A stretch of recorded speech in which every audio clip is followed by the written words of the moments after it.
All good here? All good. Excellent. Hey, there's Sniper Bob. He's got his mic muted.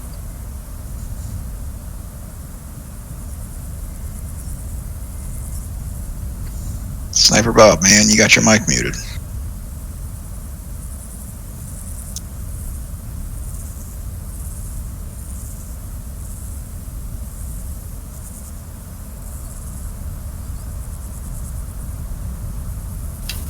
Okay, is this thing working? Now we got you. Cool, sorry I'm late. Someone, probably a group of people broke into some stuff at work and I had to play Easter egg hunt and find all the stuff they hid out in the woods. Excellent.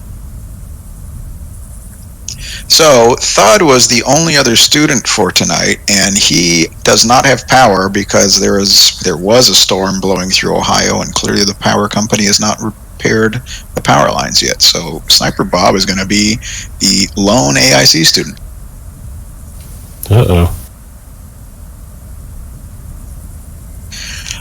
Sniper, do you have any questions on the Spider Card PDF that I posted, or any of the rules of engagement server mechanics stuff I posted?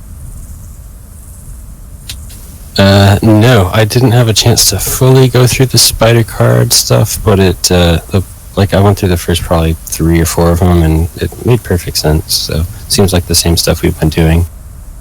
Yeah, it was mostly meant for pilots, but I just wanted to give you a chance to ask any questions you stumbled across. Okay. No, I didn't have any. Unless, did it go into any of the more advanced stuff, like a Vic or a ladder? Because I haven't encountered those before. True. So I thought about doing it, but then I looked at kind of the level of the people that were going to participate tonight and decided, no, I'm just going to stick to, I mean, if you look, they're essentially all broadcast calls. So it doesn't even switch to a tactical control where you're talking to a specific fighter group that's located somewhere on that Bulls coordinate. Oh, okay. Very good then. I'll probably pick those up starting with, if we had pilots that were like level 4 or so, I'd probably start introducing that. And especially if we had AIC students that were level 4, it'd be like, okay, here's the transition from broadcast to tactical with Bulls, and then tactical with BRA, and finish off with some of those more advanced formats.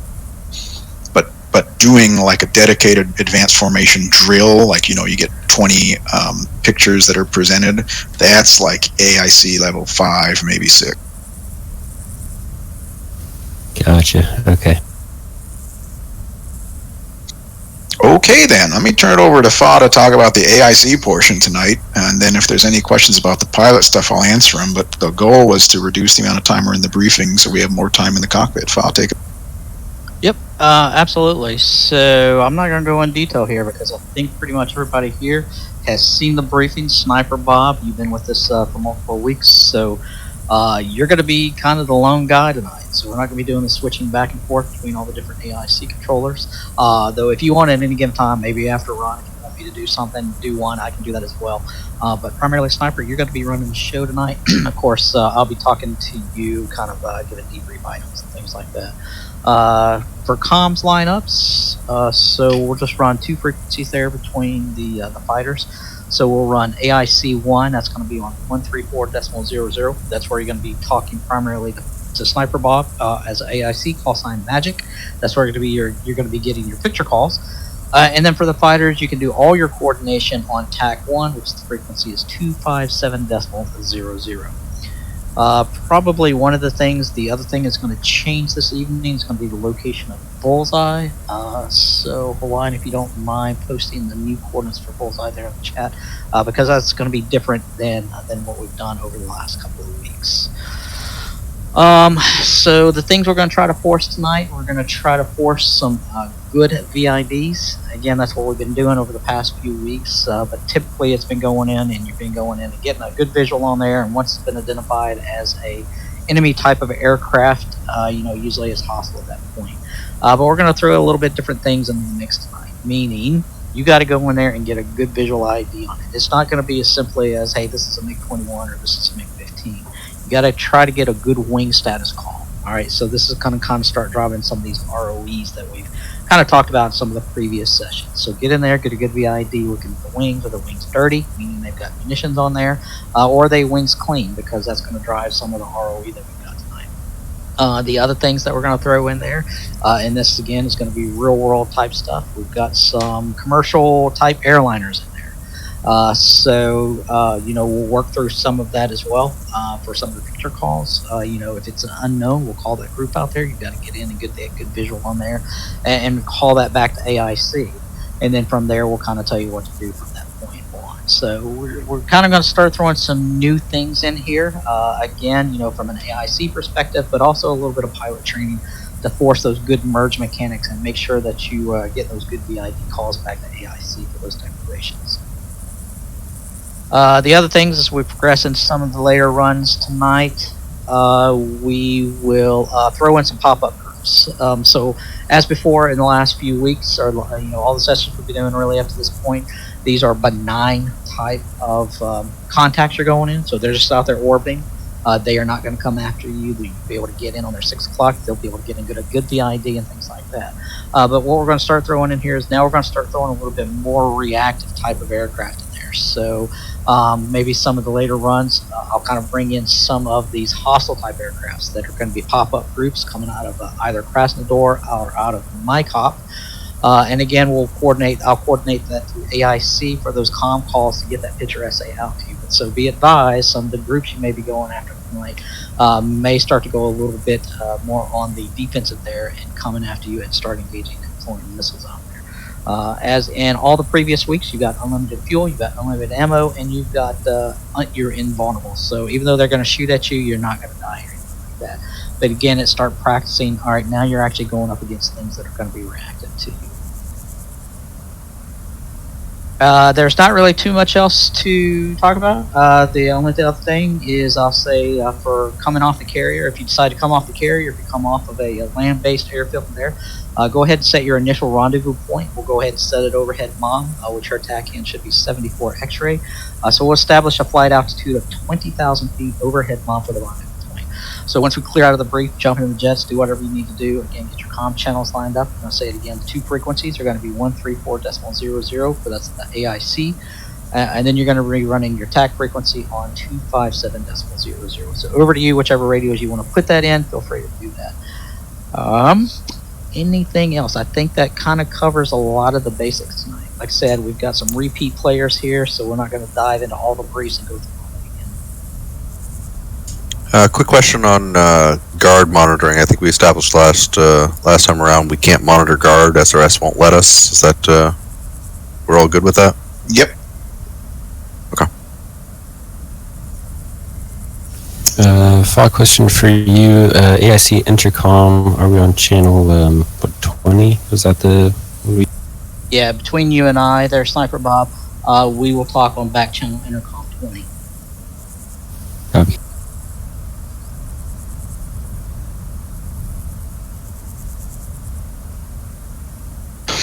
Okay, so I see Avenger, Scavenger Avenger joined in with us. Which your mic is muted right now.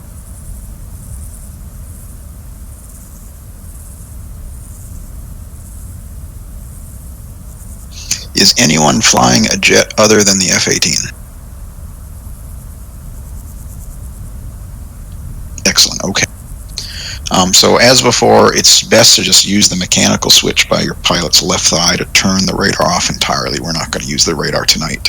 One thing I am going to try to do is feed you some of that picture as an auxiliary jet through my own radar through the data link. So I will attempt to get energy on those contacts out there, the ones that you are driving towards or are in the vicinity of you, and put them on the data link. They're going to come across as unknown because of the mechanics of the way DCS works. It does a truth lookup, and since there's no other jet observing them other than me, and the F-18 doesn't have the ability to classify a jet manually other than through NCTR, they're going to show up as neutral, which is really what they should show up as in the real world anyway.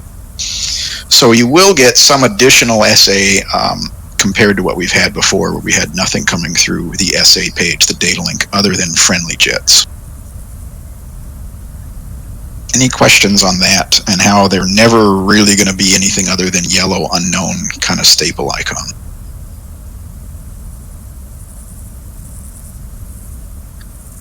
Okay, something else to be aware of, as I alluded to, there's no guarantee that you get all of them, because just like in the real world, whether or not I can observe them is dependent on my positioning and their positioning with respect to each other, if they're lost in ground clutter or whatever they're doing. So you cannot rely 100% on the essay page being the accurate picture of what's out there. You still need to rely on AIC students who actually do have truth. I mean, they are using lot ATC, but it's essentially looking up truth.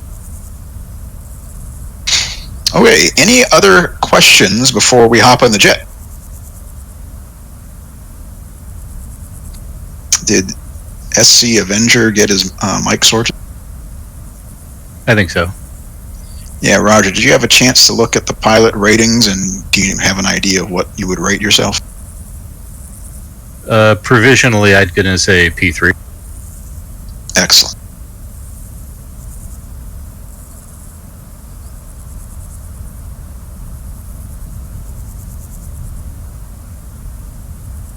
All right, I've put that in so we all can reference it.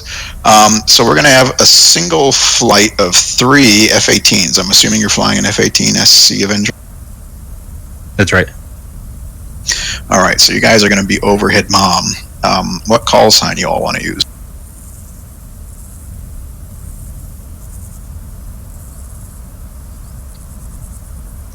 Is Enfield flight okay? That works. Can you guys hear me? I think I lost my button. Yep, we got you now.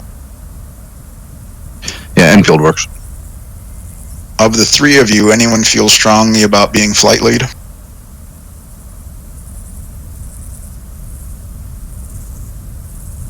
I can do it as long as it's just basic navigation. Nah, it's not. Hey, Dan, you want to take flight lead? I'll give it a shot. All right, let me get that recorded here so there's no confusion.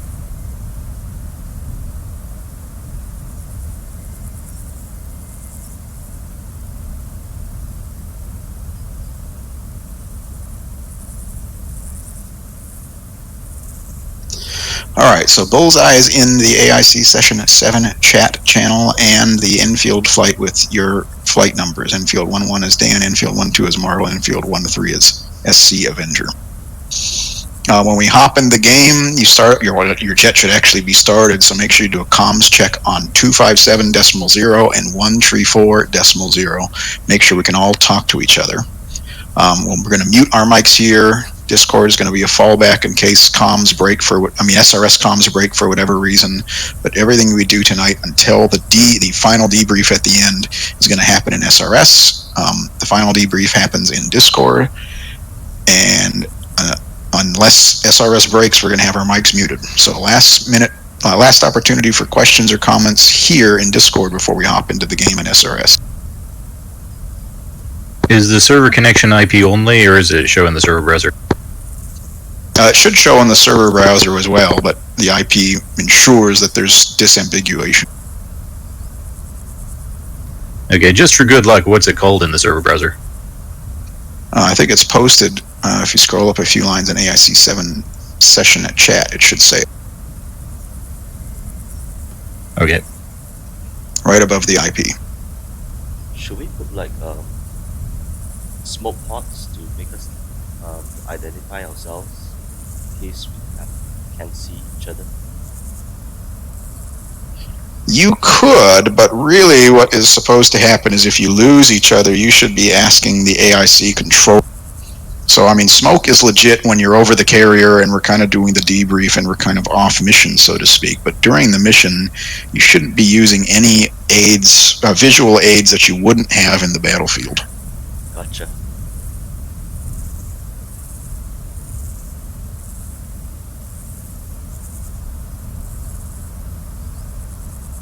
All right, Wake is trying to join us at the last second, but he's not responding for some reason, even though he just asked if he could join. So He's been doing this before, so if he jumps in, he should know what to do. Let's all hop in the jet and get established on 257.0134. You guys can take off whenever you're ready. Establish a cap overhead mom. We typically do it at about Angels 20 overhead the carrier. Get in, get up there, get in your formation, talk to each other. Dan will be the flight lead. I'm just going to be kind of a wild card out there trying to get you the SA page, the data link populated with some of the radar contacts that I can see in my JIP. So that's what's going to happen. If there's no other questions, let's hop in.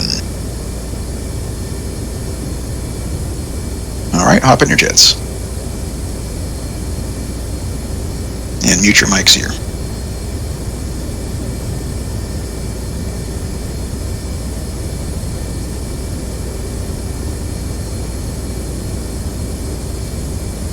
Request rearming. Copy.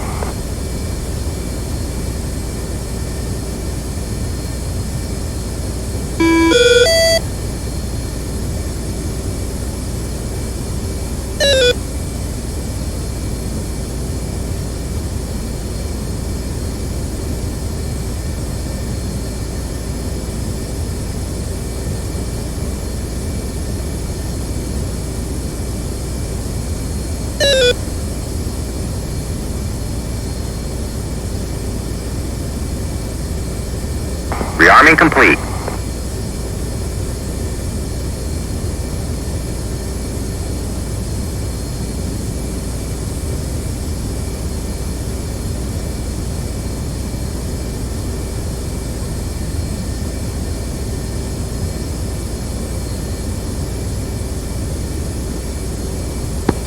Com check 257.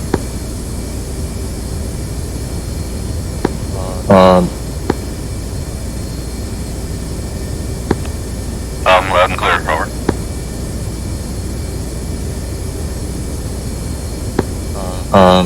Enfield 2, louder, yeah.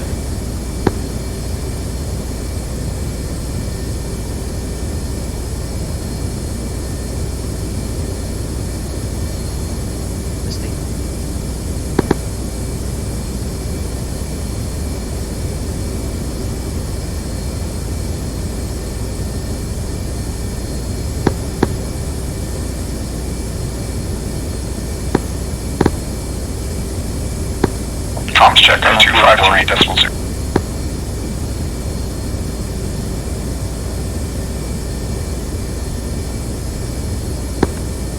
Comms check on 134.0. Lima shot, Loud and clear 134. Lima shot, the 134.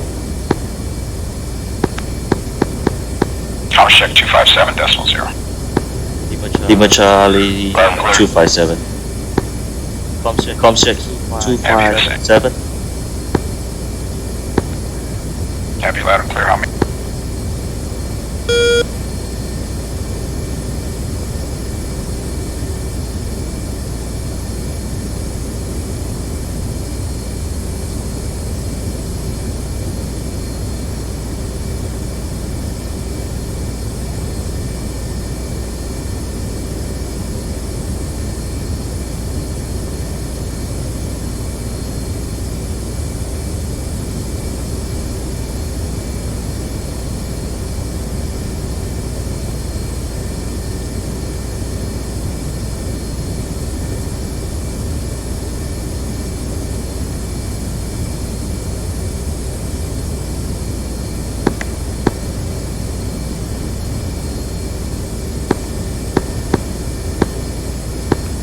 Would anybody be able to read out waypoint 1? Yeah, I can do that. Let me know when you're ready to copy.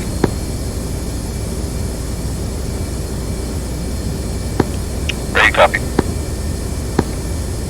Bullseye is north 444027.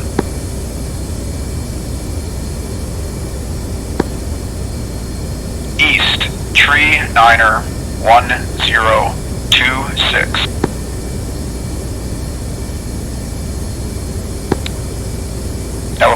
Elevation 207 feet. Copy all, thank you. command check, make sure your radars are set to off via the mechanical switch.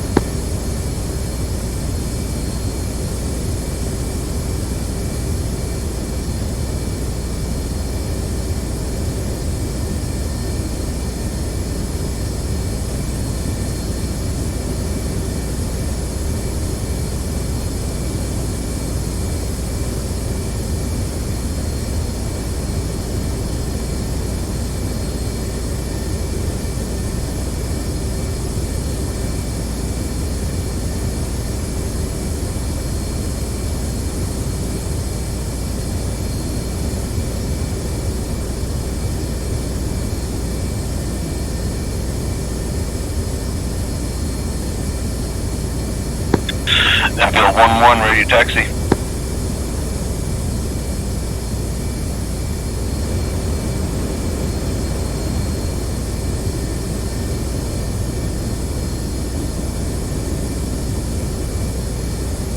Chief, remove the wheel chocks. Copy. Wheel chocks are now removed.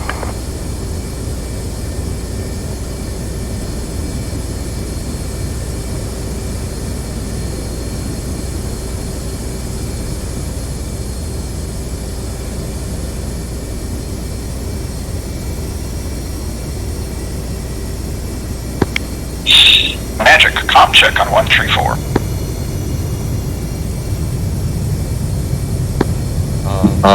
Enfield to Lumet Harley.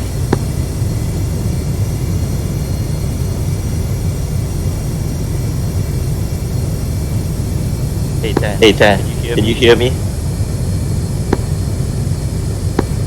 Yep, I can hear you good. Okay. Hawaiian, this is Small 134. I got you loud and clear, Alfie. Copy the same.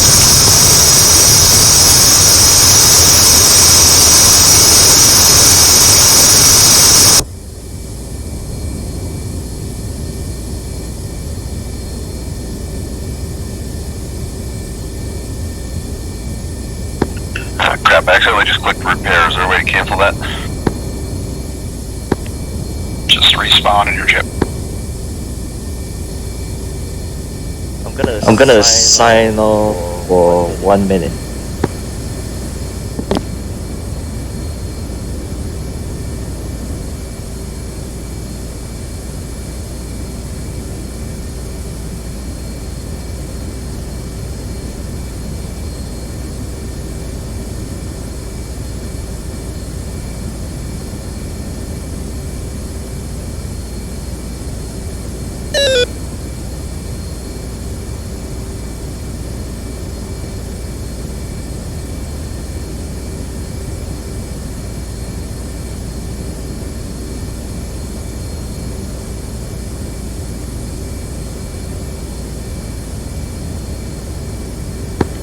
Alright, I'm back. I'm just gonna need the bullseye waypoint again. Let me know when you're ready to copy. Ready to copy. It is north 444023. East tree 91026. Hawaiian, this is Scavenger on Discord. I just had a full-on power outage, so I'll be rejoining in just a sec. Elevation 207. It's Scavenger. Yeah, copy. Yeah, copy. Thanks. Okay, Marvel sign that on 257.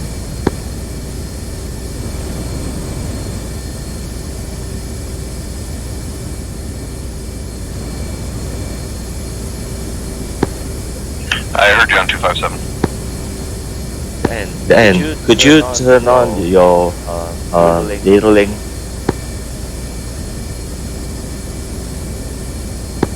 Data link's on. I just had to re-jump in my jet. I accidentally started a repair. Okay, copy.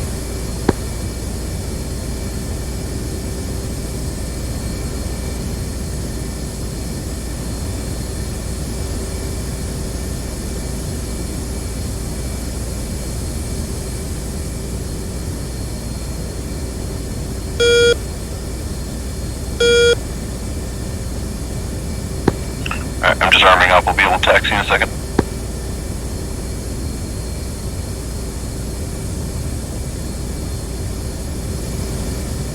I'm just turn on my SRS. Like it's like repeating itself.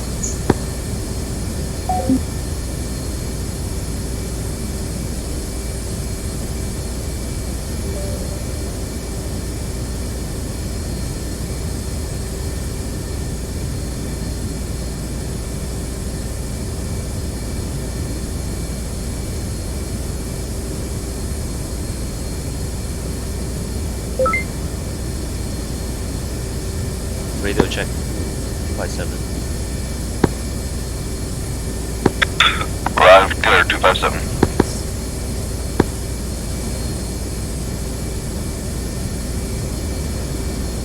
Radio check 134. Arrived, clear 134. Thank you. Enfield 11 taxiing again.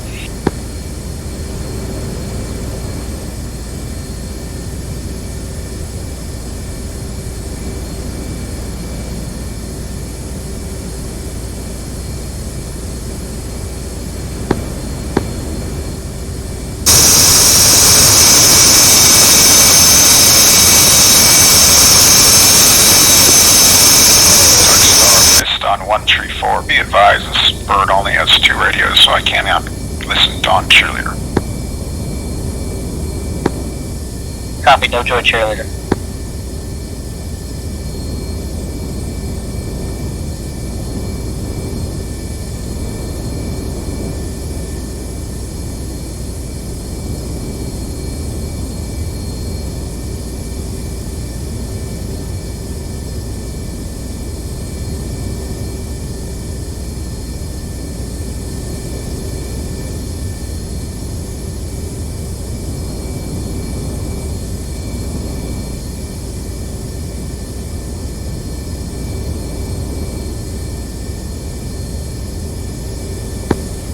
On 257, doing the radio checks again. 1311 has you loud and clear. 257.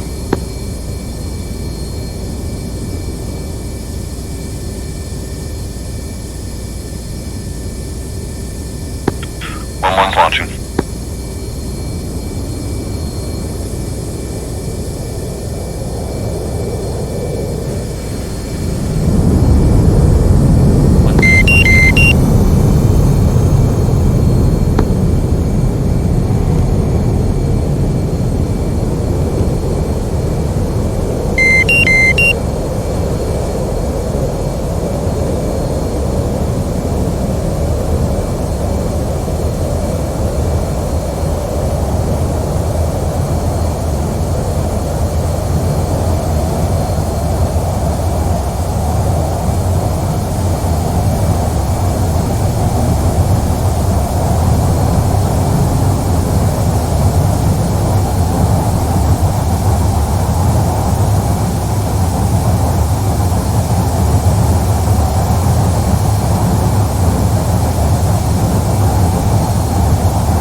Dark Star, Fist 1-1 on 134. Be advised, looks like data link from my radar is going to work. I can see a lot of targets. They're going to get a lot of yellow staples.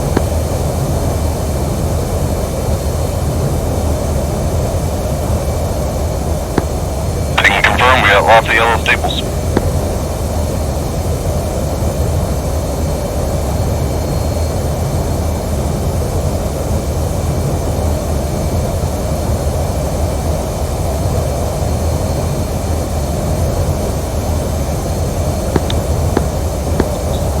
Alright, Enfield 1 flight, I'm going to drive in with you so I can continue to paint that radar picture. Until we actually come in, I'm just going to stay in this orbit, so as I swing the nose of the plane in that area, you'll see updates on those targets, but they'll vanish as they pan out to the west. Copy, sounds good.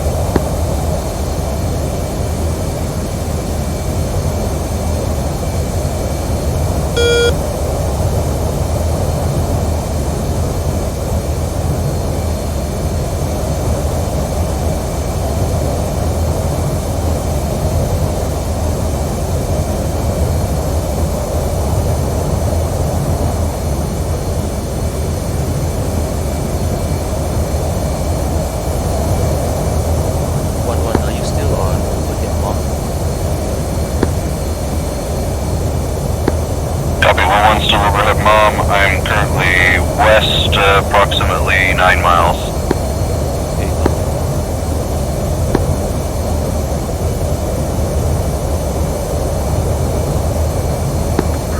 1113, do you want me to launch now or should I wait for 14? Do we have a 14? I thought 13 was all we had. The Wake is parked on the deck behind me. I was assuming he was 14. Yeah, if he's not ready to go, you guys can go. Alright, I wasn't sure what the 13 launching.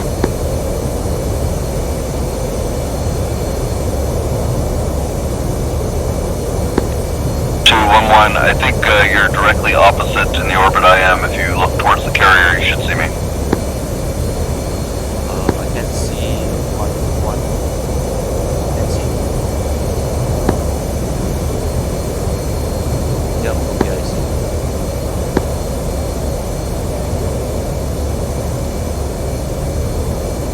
I'm gonna try and form up. Copy.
Enfield flight, Enfield 1-4 radio check. Enfield 1-4, Enfield 1-1, loud and clear. Enfield 1-4. Enfield 1-2, loud and clear.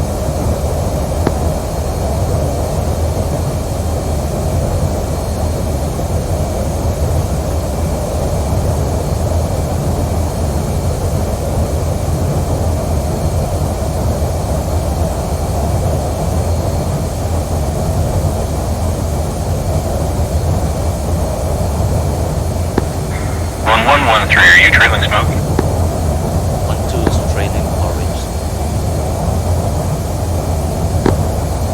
Lead's also trailing smoke.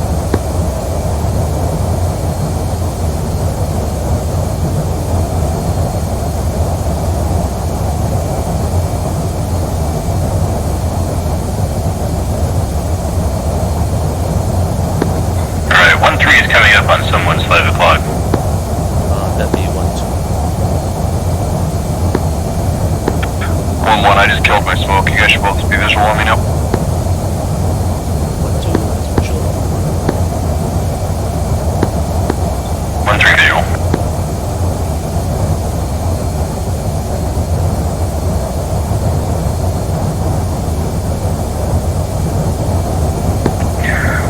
I managed to end up ahead of you, so I'll swing wide a bit and let you sneak in between.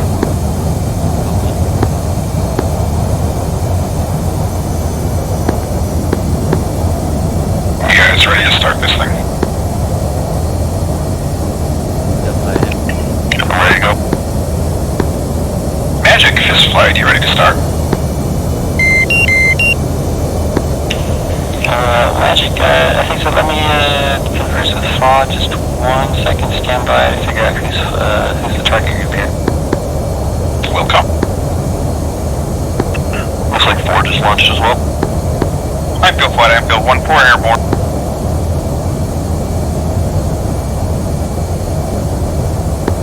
Enfield 1-4, Enfield flight. We should just be off to your right, Angels 20. Enfield 1-4, affirm.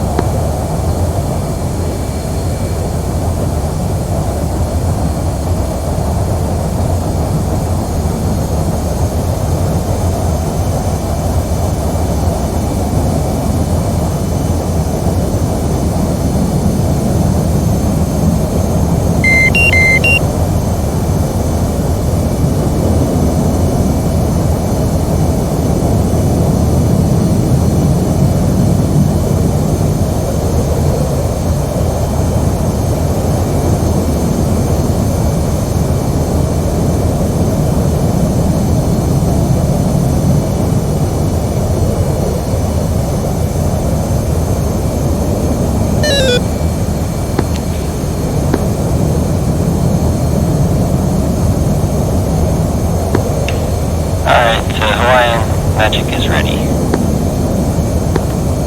Check. Alright guys, whenever you're ready, check in with Magic, we'll start this. Magic Enfield flight. Checking in. Request you run AICs on 134 decimal. Copy. Magic Enfield flight checking in. Enfield, Magic, radar contact, heavy sweet and sweet, alpha check goals 240, 56, 20,000.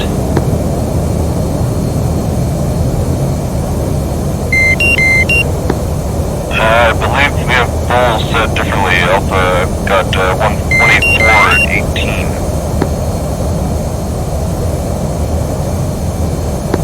Correction, 246 at 16.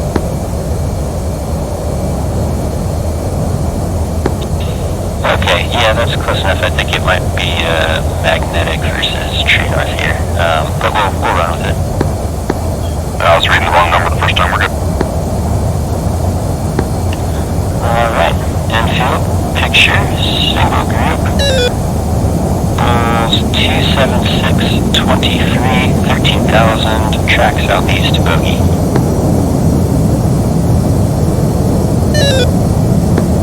Alright guys, we'll then head out towards the bowl. Copy, I'll be going in.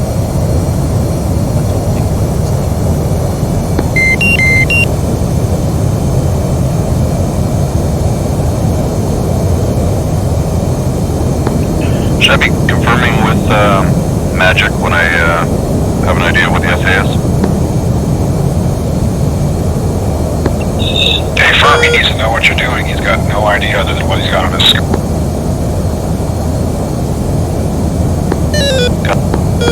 Magic Enfield flight is heading northeast towards that group. Magic.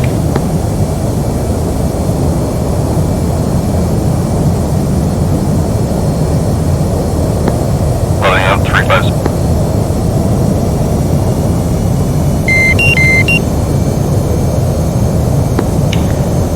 Enfield, single group, Bulls 272, 16, 13,000, beam southeast, bogey, recommend cutoff vector 078.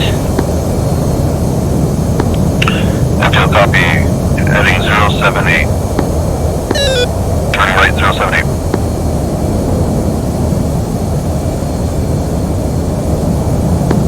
Gonna pick up the speed.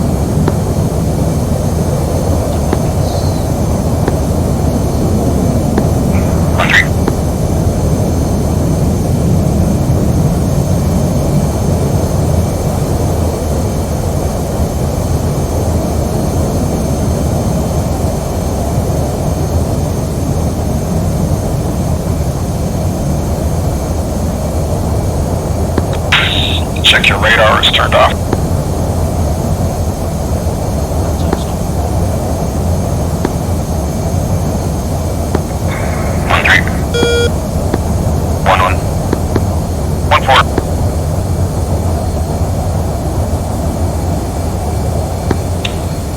Enfield, new picture, single group, Bulls 321, 33, 18,000, track south, recommend commit, bogey.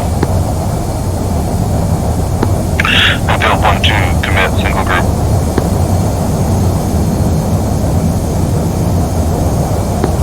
We're gonna bring it a little further to the south here. Enfield, single group, Bulls 317, 30, 18,000, flank south, bogey, standby for bra.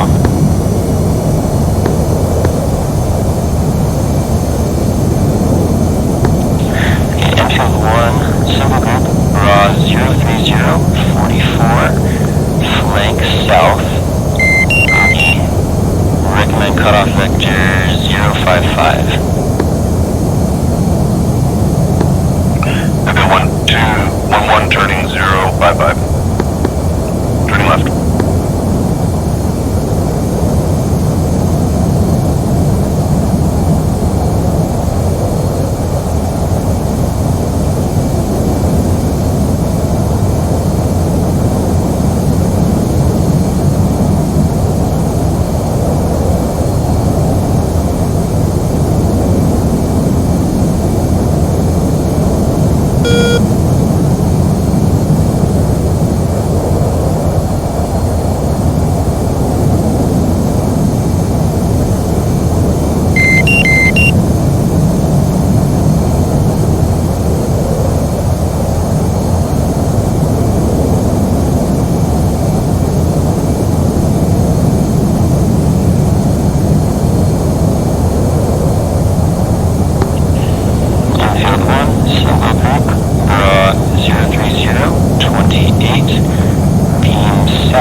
tactical descent powers coming back to maintain speed. Infield 1, single group, raw 045, 18,000, beam south, bogey, be advised, raw 037, 13, 19,000, hot, no factor.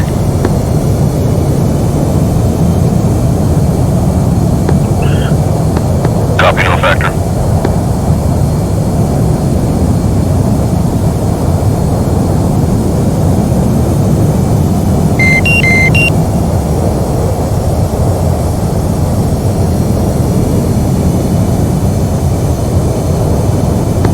Magic infield, picture update. Infield, single group, raw 1, 2, 3, 4, 18,000, drag south, bogey. Ironfield flight, Ironfield 1-4, 2 contacts at our 3 o'clock.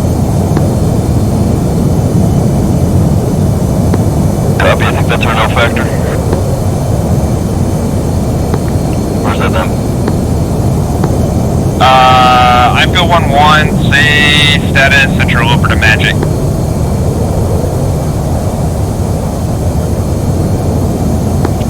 Infield 1, single group, raw 187, 10, 18,000, drag south, bogey.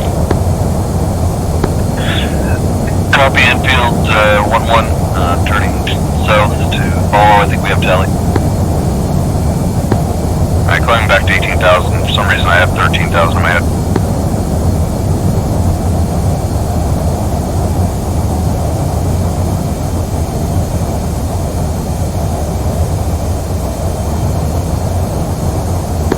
Magic infield flight, picture update. Infield, picture, single group, raw 196, 15, 18,000, beam southeast, bogey. Additional route, no factor, raw 202 for 17.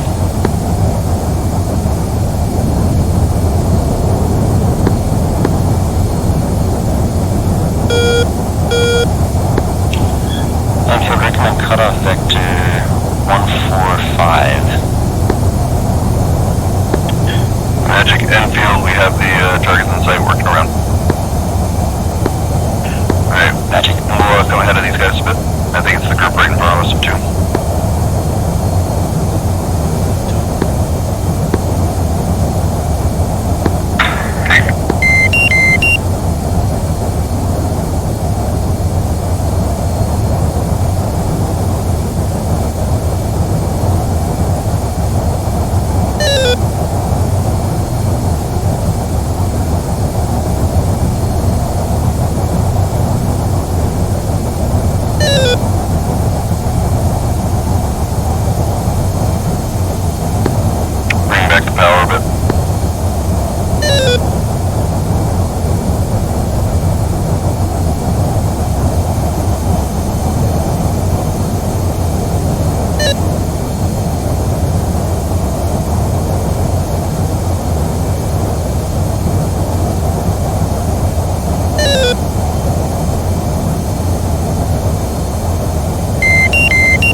ahead and get a little bit aggressive, getting in there, getting alongside. Don't see what we got up there.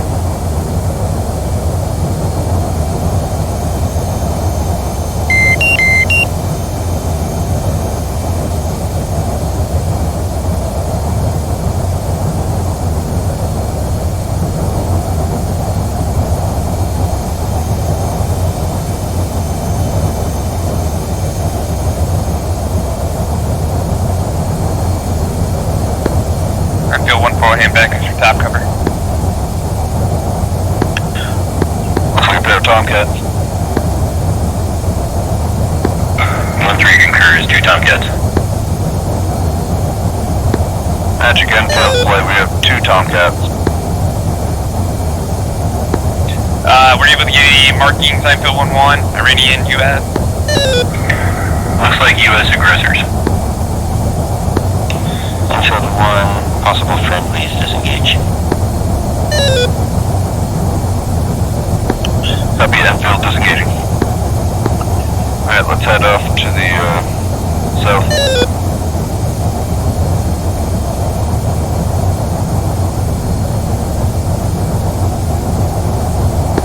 Magic Enfield departing to the south. Magic.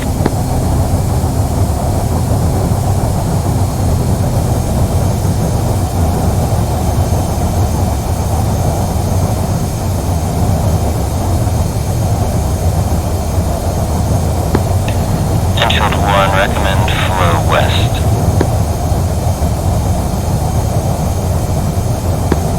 Copy, we'll flow west.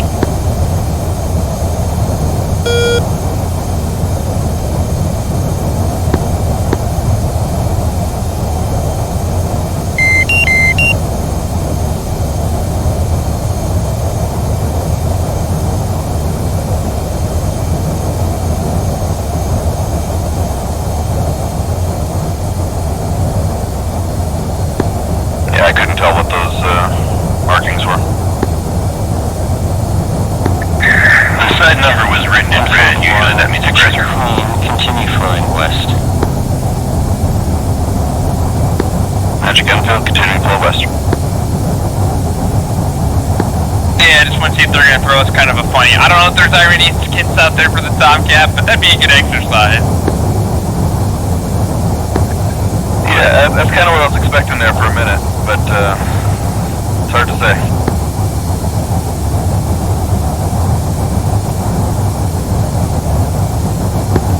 It's hard to gauge that closing speed without radar. Yes, it is. At least they didn't want us to tank off of them. That could have been fun.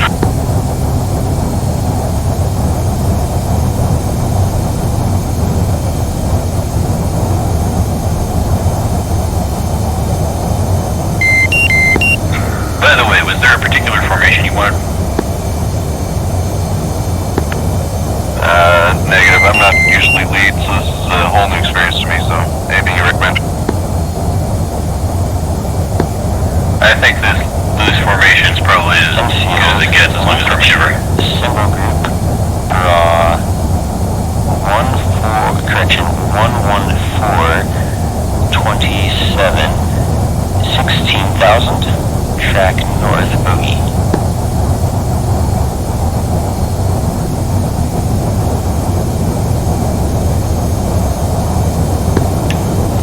Infield 1, recommend cutoff vector 090. Infield turning 090. Sorry, I lost the bullseye on my HSI, just 1 second.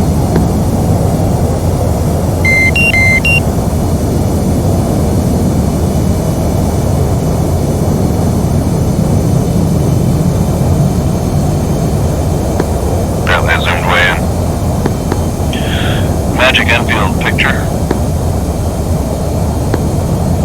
Enfield recommend the cutoff vector 045. Picture symbol group 095, 32, 16,000. Beam north bogey. Copy. Turning 045. Gonna bring it around here quick.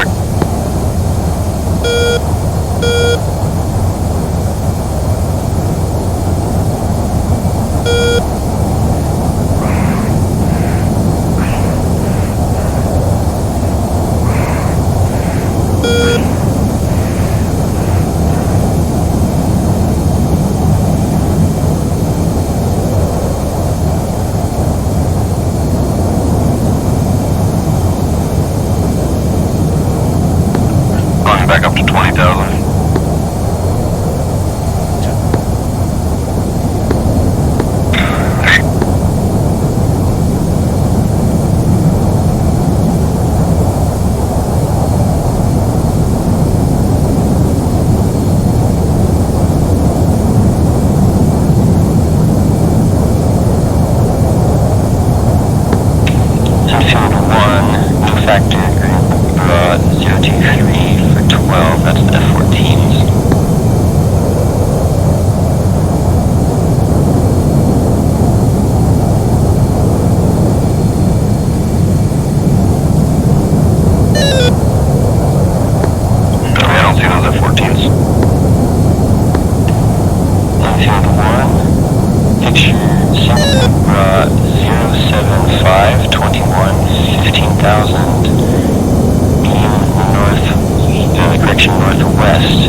Tomcats pass low into your 6 o'clock, no factor.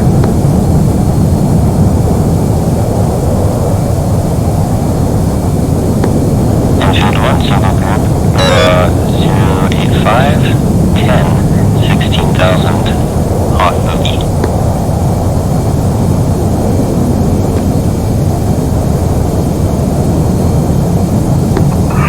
Enfield commit single group. I got them coming right below us here.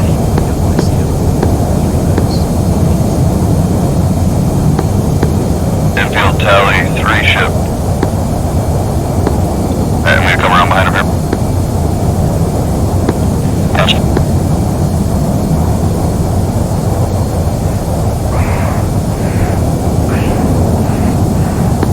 I get behind this trailer.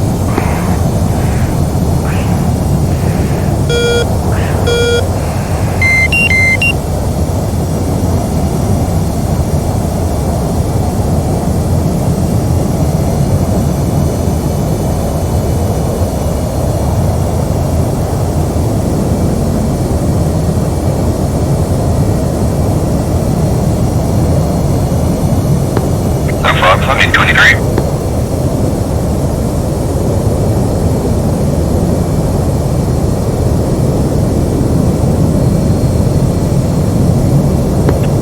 Magic Enfield tally, MiG-23s.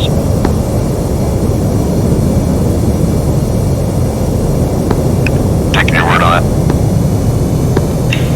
Enfield 1, Magic copies. What's their wing status? Carrying rockets.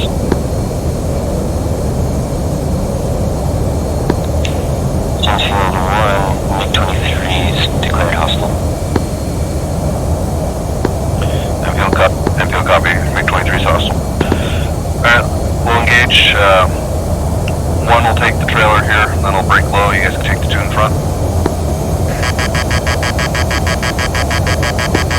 Enfield 1-4, target left contact. Enfield 1-2, Fox 2. Enfield 1-4, Fox 2.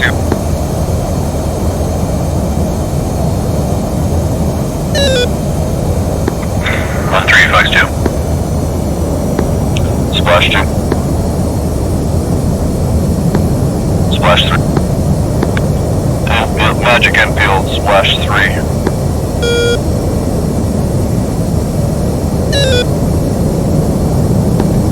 On 3, my guy's still up, going for guns.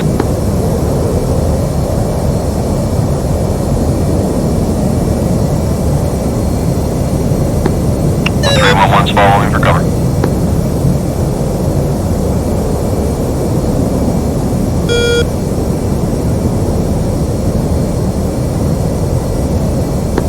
Love those radarless guns.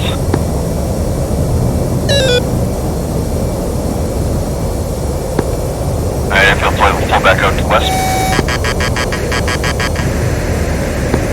Direction southwest towards Motherish.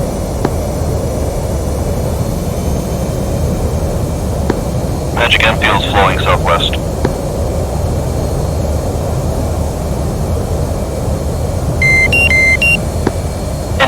is over, would recommend knock it off.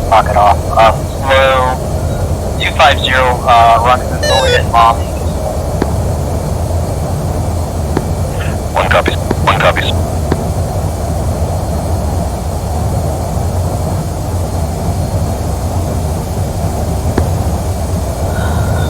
Alright, so kind of typical fashion what we do here, you're pulling back out the bomb, you're rejoining back over there, we'll kind of go through these last intercepts, we'll do a quick debrief and evaluation on each one of those.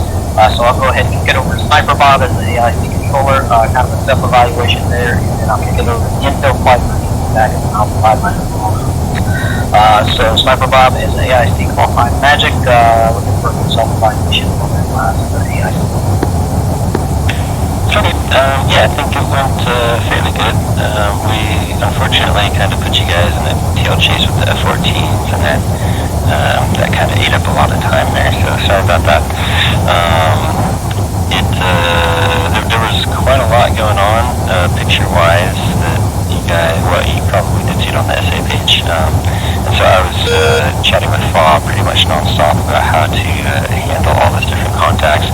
It probably seemed like I was super unresponsive as I was kind of asking him questions about what you guys had asked me and stuff like that. So it'll probably be, now that I kind of know what to do, I think it'll be a lot smoother next run there. So yeah, looking forward to hearing your comments. Intel flight. Yeah, it sounded pretty good there. It's my first flight I've taken lead on, so I might have felt like I was kind of leaving you hanging there. There's probably more communication could come from my side. Tail chase is fine. I mean, it got us in the right spot. But like always, good cadence, good clear goals. I like it.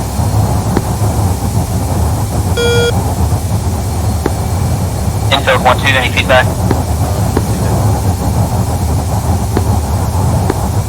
Infield 1-3. I spent a lot of my time staring at lead rather than paying attention to the calls, but I think I did pretty well. Check for guys. And 4, any feedback?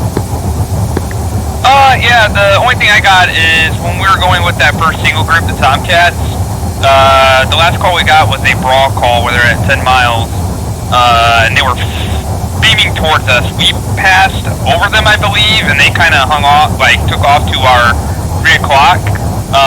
And we kind of trucked past them. For AIC, if you see that, like it kind of looks like, where are they going? Like that group's going off to the right, they're going straight. Like it kind of seems like they didn't see it.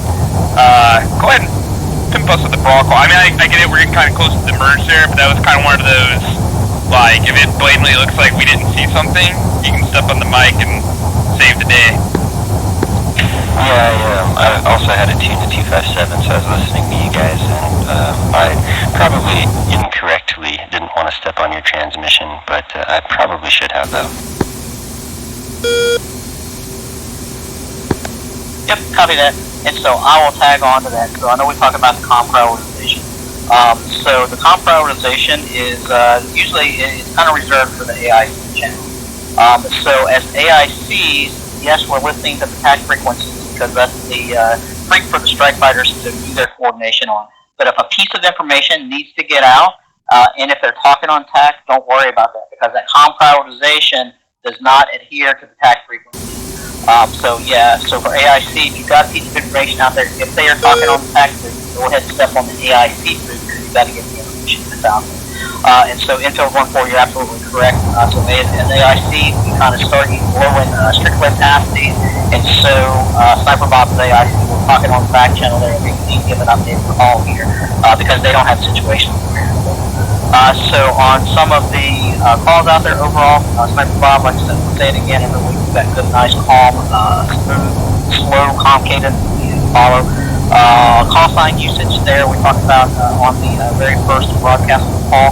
So you use the infield call sign. So broadcast control is going to be reserved for Magic call sign because that's putting SA out there for everybody. Once you take that commit, now it's going to go to the infield call sign there for those tactical calls that are coming out there. We did talk a little bit about some of the the broad bearing range and altitude aspect. There were a couple of calls that kind of came in bearing range aspect altitude, and Sniper Bob's kind of beating himself up about that on the back screen. But I say, hey, no worries, no foul. At least you're getting the information out there. Yes, it's a little bit non-standard, but it's better to get it out there and get stuff in it than not to put it out there. So that's why we do this. Now, for the infill flight, so I'm going to tell you, so there for the very first initial picture call, what we're trying to do for the very first picture that came out, we're trying to get it into a group that was coming hot to you. But what ended up happening, you took the commit, the guy ended up pulling back out to the east, and you were going to get into a long tail chase. So that's why we came up into a new picture call and directed you up to the north. And at the time, we didn't know that those were F-15s, but they were going to come, they were hot at that point. So that's why we gave you a new picture call, so that you weren't into a long tail chase there on the initial commit. So that's why the new picture call came out there. Now, as you clean up that first merge there, you get the EIDs of the F-14 Tomcats. Okay, you start flowing back off to the west. Now, that's when we've got another single group that's out there. The AIC comes out there and gives you that good raw call to that single group. So something to think about from the fighter's SA page, and I know it's a lot to comprehend. So you're flowing west. Group call is down essentially at about, probably about 6 to 7 o'clock. They're tracking forward. So again, think about this when you start, which way you're going to position and turn your jet. So what happened on that is you've got a guy that's beating north, you're tracking west. So when AIC gave you a good cutoff vector of about 090, it just so happens you turn the jet to the left. So now what happens is now you put your position, you've got a direct contact or a group contact that's beaming north, it's flowing away from you, you're turning your jet to the left, and now you're going to get into a tail chase. Whereas, think about it, okay, this guy was just called beaming north, I'm going west, let's turn the jets to the right, so now you can start to heat up that intercept. And Sniper Bob was talking about that. That's also a point where AIC can come in and step in. Hey, recommend turn right 090 because of the way the picture's flowing out. And it's a lot to comprehend and take on. But you start listening to comms and understanding the aspect of where the threat groups are flowing. That's going to help you determine which way you need to turn your jet and put it into a better advantageous position for you.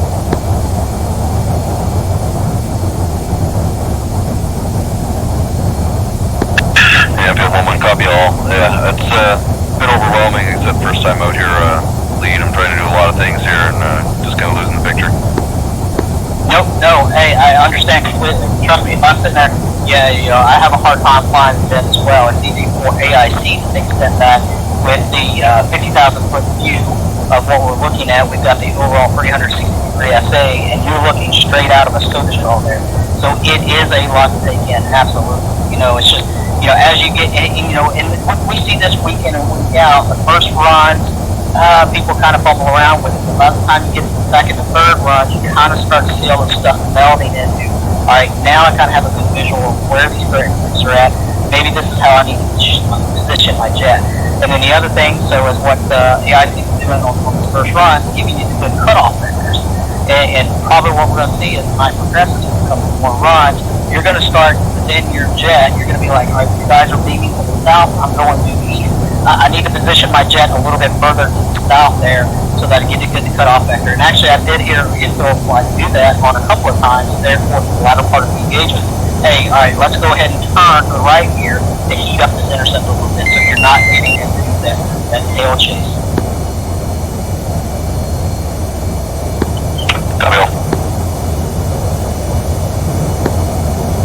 Hawaiian, I know you were out there, just running SA out there. If you need a picture on anything from the overall run?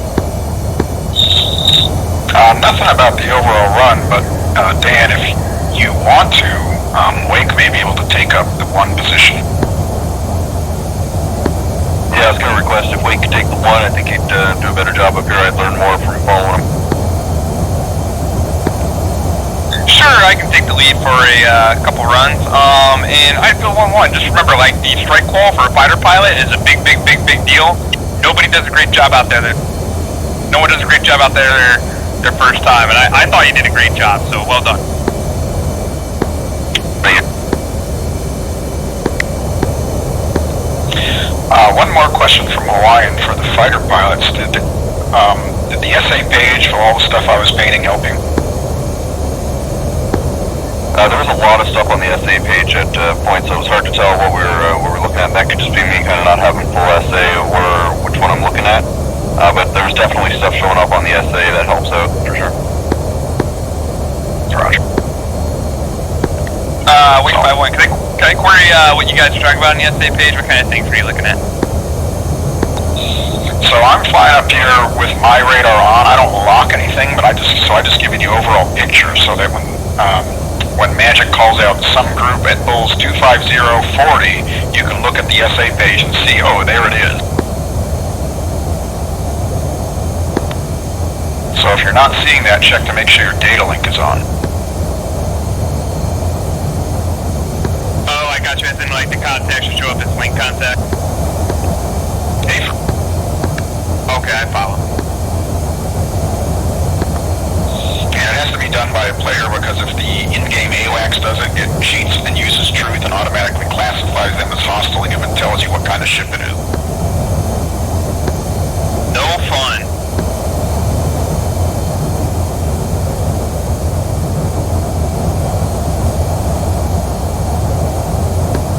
Wake, I got 2 off my wing here. I don't see 3 and 4, which would be you, and way up in the back there. Do we want to report?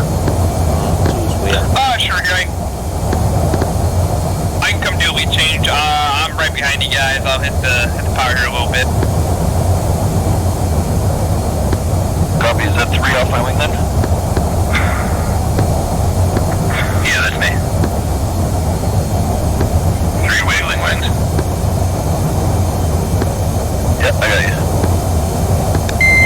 I'm gonna pass, low and your left. Copy, I got you.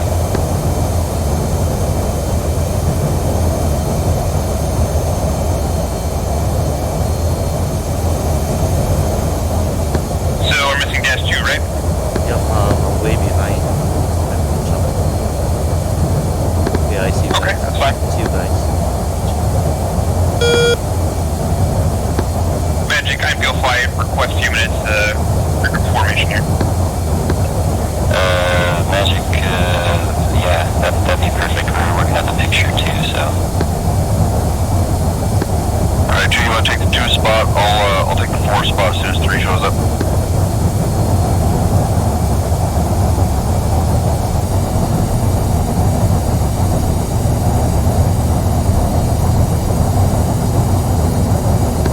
We'll kind of hold the 3 spot in figure 4 right now.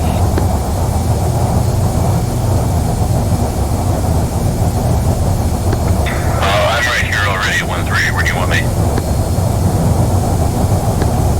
Take the 2 spot on Wake, who's now 1. Copy.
broadcast phase and there's a tactical phase.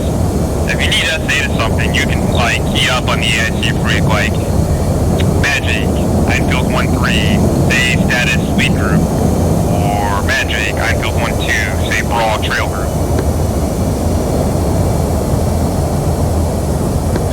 Yeah, that's a good call. There was a couple of times when I kind of wanted some information, but wasn't sure what to ask for. Yep. Like I was confused in the picture a little bit too. And I'm sure I'm gonna get confused right off the get-go here. And maybe this will be a good example of how to regain SA. Because I promise you, I'm not doing it as an example. Like if I'm requesting SA, it's gonna be a real example. I'm trying to figure out what's going on out there and try and get us sorted and heading on a good intercept.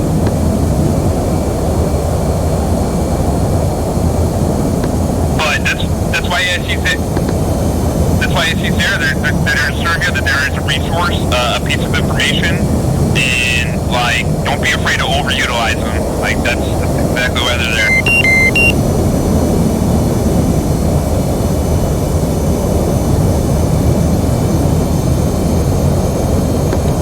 Sounds good. Looks like we got all of us around now.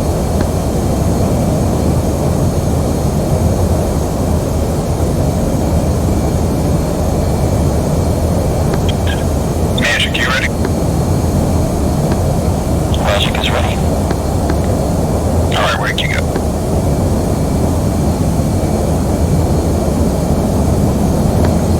Magic, Einfield flight of 4 A-18, checking over bomb at Angels 2-0, ready for task.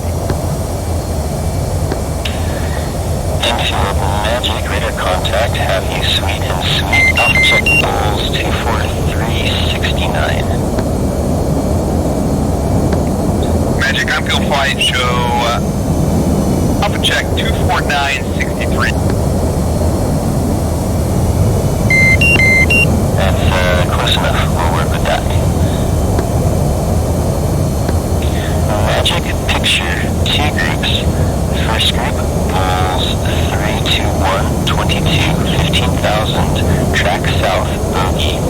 Second group, Bulls 055 24 14,000, track west, hostile. Einfield.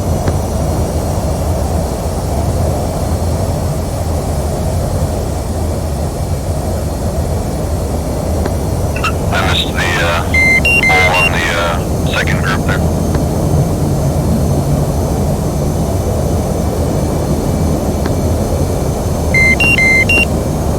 Magic, Einfield 1-1, picture. Enfield 1-1, picture 2 groups. Range 26, echelon southeast, closing. The lead group, Bulls 315 17 15,000, beam south, bogey. Trail group, Bulls 047 17 14,000, hot, hostile. Magic, Einfield, commit.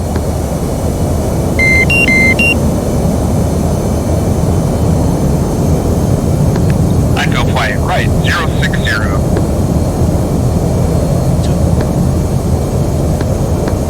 Three, 4. Magic, Einfield, picture. Enfield, new picture, 2 groups, 2 groups, range 20, closing, lead group, raw 060 46 15,000, beam south, bogey. Trail group, raw 065 60 14,000, hot, hostile. Einfield.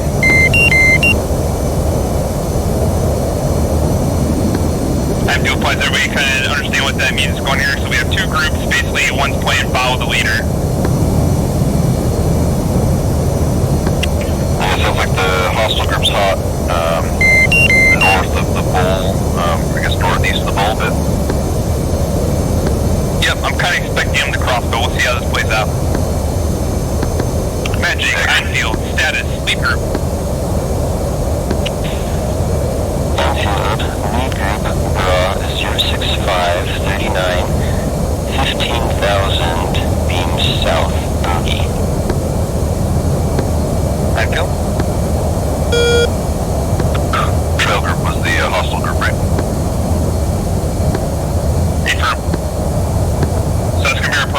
right now. Well, actually, Bogey's going to be our primary group because we don't know what it is and it's closer and it could be out. Good point. Enfield, new picture.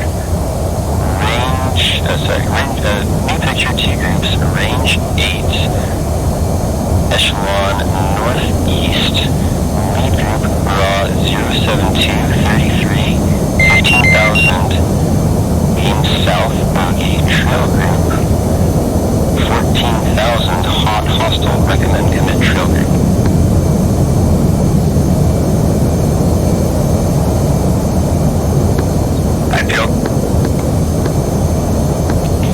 I feel flight flow 080. Monitor lead group. Enfield, save. Enfield, lead group raw. Enfield, lead group raw 07928, 15,000, beam south bogey.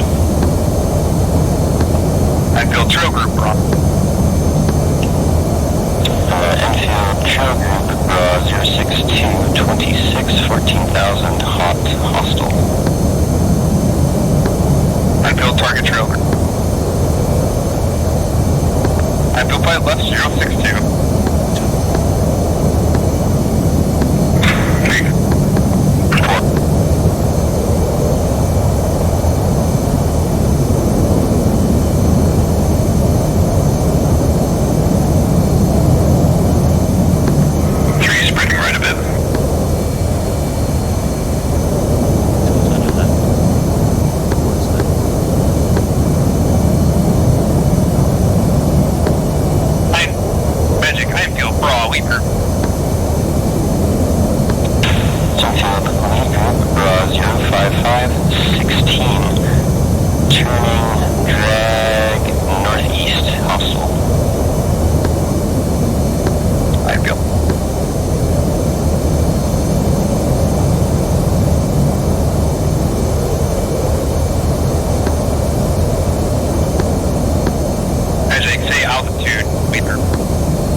Claire. Enfield, Magic unable, need VID.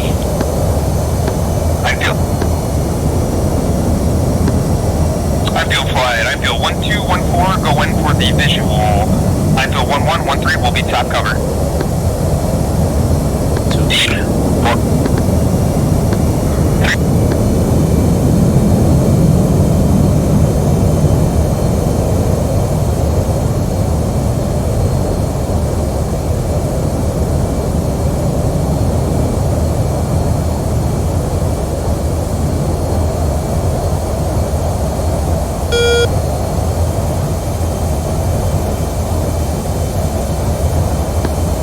Enfield flight, remember you can ask the AIC for a brawl to the single group if you can't find it.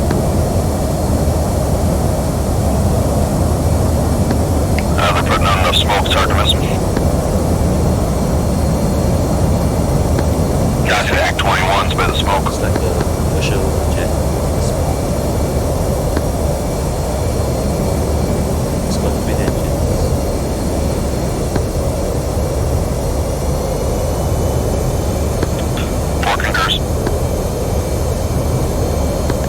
Magic, Enfield flight, single group, Comair heading 340, 16,000. Enfield 1, Comair is non-hostile, disengage. Enfield copies. We'll go.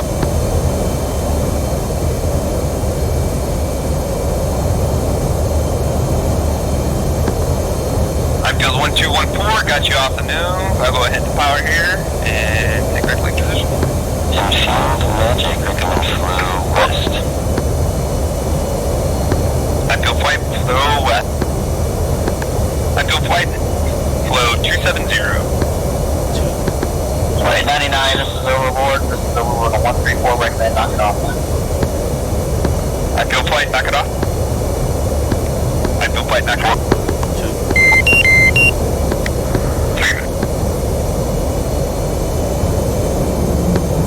Enfield flight, overboard, flow 250, rendezvous overhead bomb.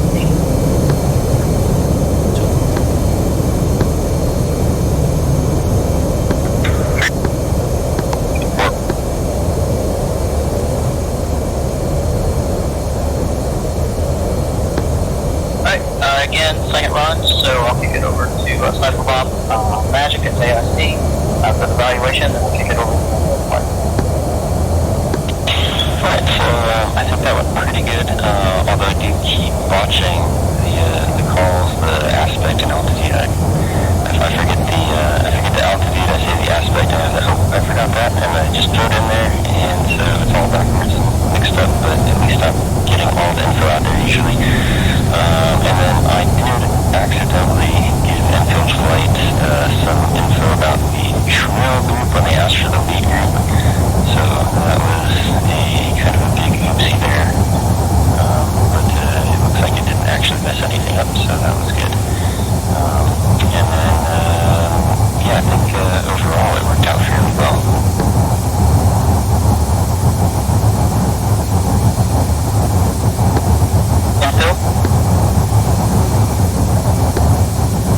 Yeah, really well done. Good, clear, concise calls. You kept your calm. Even though, like, sometimes maybe you didn't have all the information, it was still clear, concise. I understood what you did say, and I knew what to ask for if it wasn't included. The big thing with that lead group, trail group, was the trail group became the lead group, and the lead group became the trail group, if that makes sense. So I think you gave me the information I asked for. I asked for the incorrect information because I was confused by the picture. So that's on me.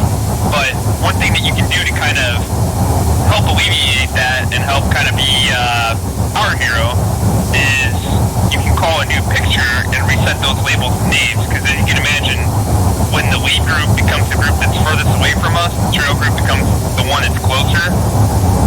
It's really simple, but with that button seat switch, it becomes a little bit confusing when there's a lot going on which one to ask for, and that's one of those like key plays that can come through and really improve everybody's situational awareness. But very, very well done overall.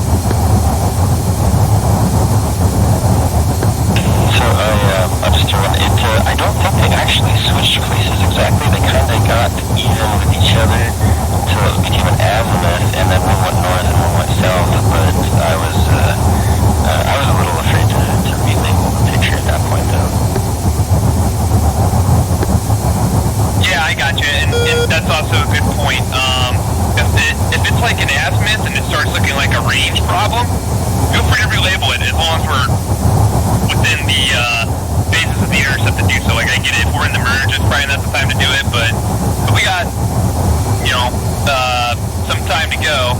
There's a point where you don't want to label the picture, like we've kind of bought it, but, you know, if there's confusion, sometimes that can be a good way to go, especially in a training exercise. Like, don't be afraid to try it and see how it goes. If it induces a whole bunch of confusion, then maybe next time we know to stick with the same labels and names.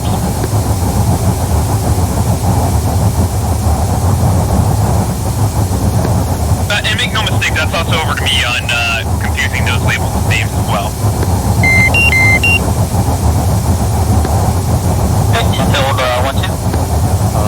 Just that I called out private jet, thinking about it, I'm not sure if I called it out right, like the little private jet, so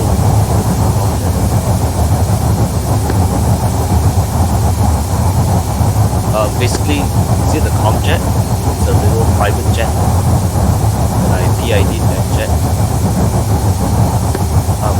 Sorry. When I PID'd that little jet, it's a private jet, did I call it out correctly as a comjet? Yes, that was a good callback. Com airline. Okay. And so we knew that going into it because that's what we wanted to test. So yeah, that was a good call. Good PID. Okay, that's all I got. You mind if I... Oh, go ahead. Is it okay if I jump in real quick, Bob? Yeah, go ahead, Wade. Okay, so that aircraft, it indeed looked like the private jet. A lot of times, what we'll use over the air, like on the radio, is just com air, just because it's a very, like, well-known term. Like, it's neutral air. A lot of times we'll use the term com air, either it's a private jet or a Cessna or a cargo plane. A lot of times we'll just use the general term com air. So you gave a very good description, and based on what you did, like, I knew it was a com air, and I know to tell AIC that, and they know that com air means it's something that we're not interested in shooting. So, yeah, you did a very good job of describing. Okay, thanks. Info 1-3. Most of what I had to say had to do with the labels, and that was covered already. If possible, you might want to consider using more unique labels than lead and trail if it looks like they're in danger of changing spots. Like in this case, hostile group and bogey group perhaps, though if one of them had been identified as hostile, that might have not worked out so well. Just food for thought, I guess. Okay, kind of the labels for the name. So, you know, we're kind of adhering to the standardized AIC comp, so you've got a range presentation, so that's why it would be a lead group and a trail group. Now, kind of what you're talking about is a hostile group or a bogey group. That is important. That is not implied. That is given when you're given the declaration.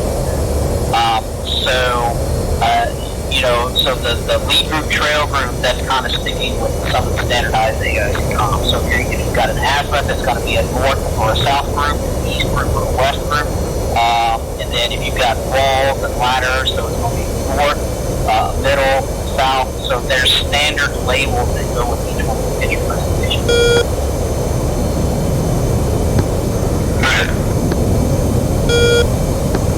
And so maybe red group and blue group, red group and green group. The idea here is to avoid that sort of confusion when a label now applies to the opposite group.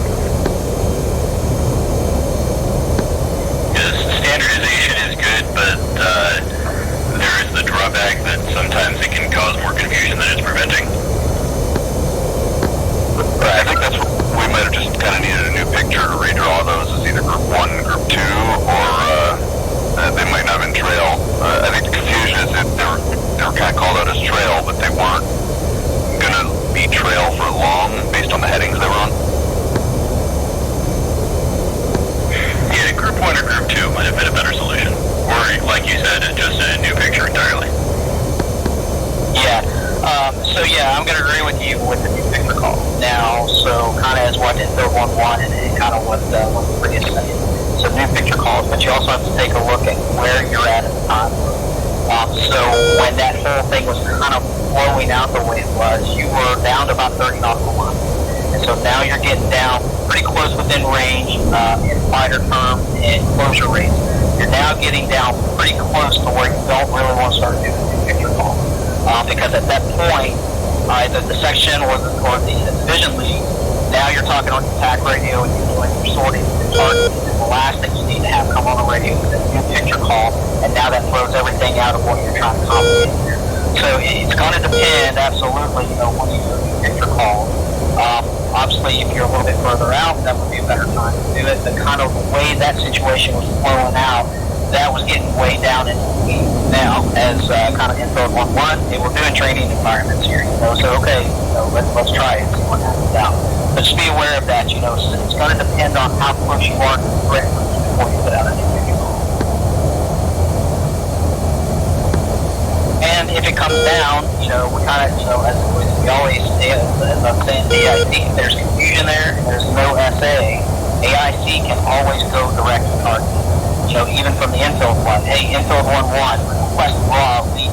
That's what infill 1-1's doing, all right? Request that needs updated calls to the lead group, the trail group, because the presentation was changing. But again, that comes with coordination, all right? The AIC infill 1, and actually the AIC Magic did do that. Hey, recommend your target trail group raw because your south, your lead group is flowing down to the south.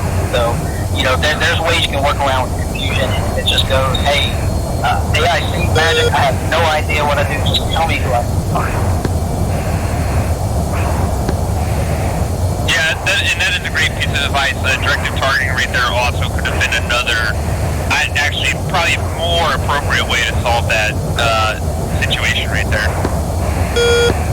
Yep, absolutely, because at that point, it doesn't really matter what that group name is. Now, from an AIC perspective, stick with that group name, and I'll talk about that here momentarily. But at that point, use a fighter. Hey, Magic's telling me infill 1-1-1-2 target lead group raw. All you're doing is now you're going directly to where AIC is. It doesn't matter to you if it's lead group, trail group, blue group, purple group. It doesn't matter. But what does matter is that declaration, hostile, bogey, or abandoned, because that's going to determine what you can do.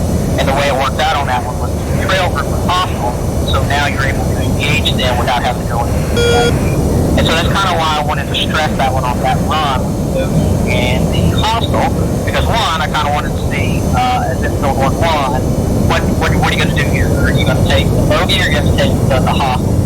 And I hear it on your TAC brief. Which one's your priority? Well, it's going to depend. Most of the time when you're doing prioritization, you take bogeys over hostiles because you don't know what they are.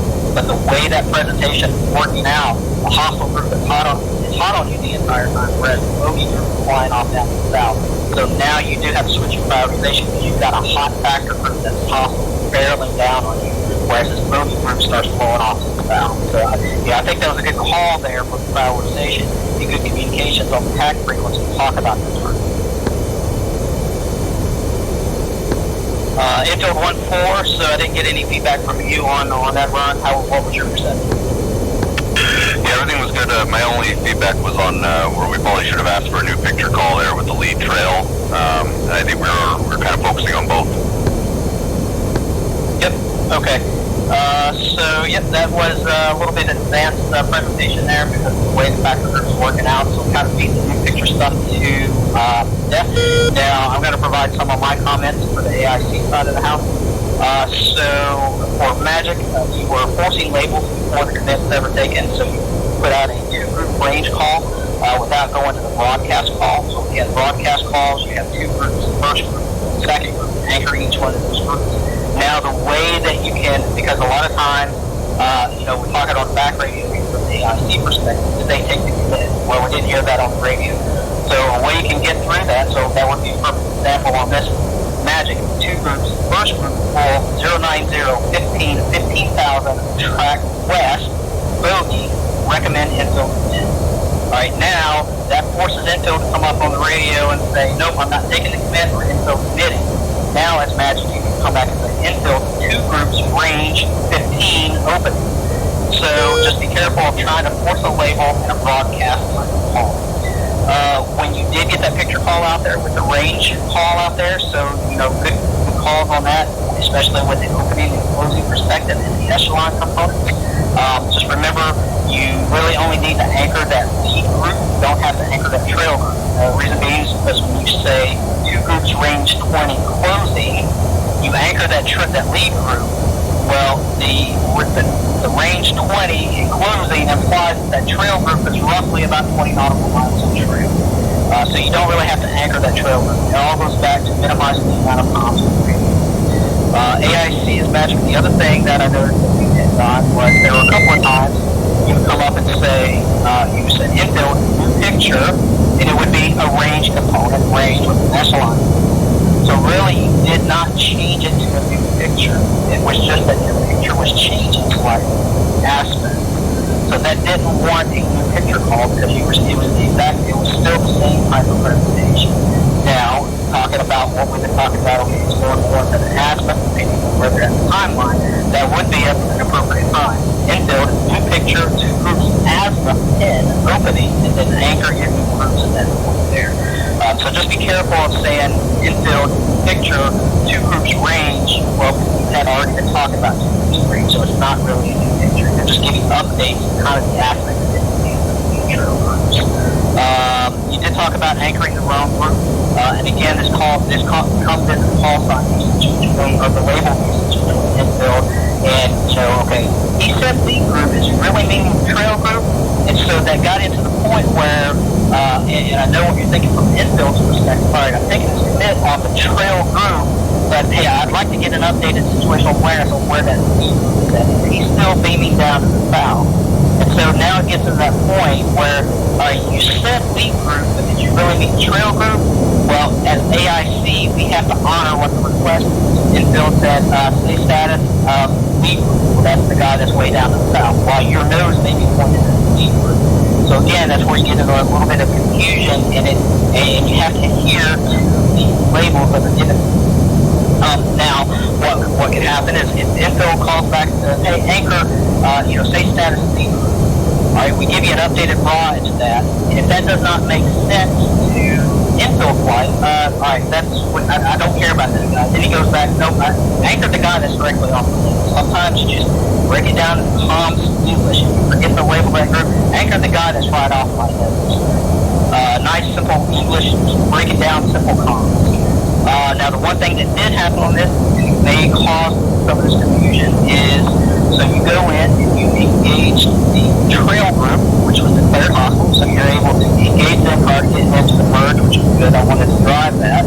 But then as we switch back around, so we started off with the lead group. Remember, this is now the initial lead group that had now beamed down to the bow. What ends up happening is between AIC and infill, that group label then gets put back to a single group. So now we're doing group label switching there. This gets into the whole new picture call and things like that. And again, I have to say, it's going to depend on where you're at in your timeline. So, you always drive it. Stick with the group names. If you have time, get a new picture call.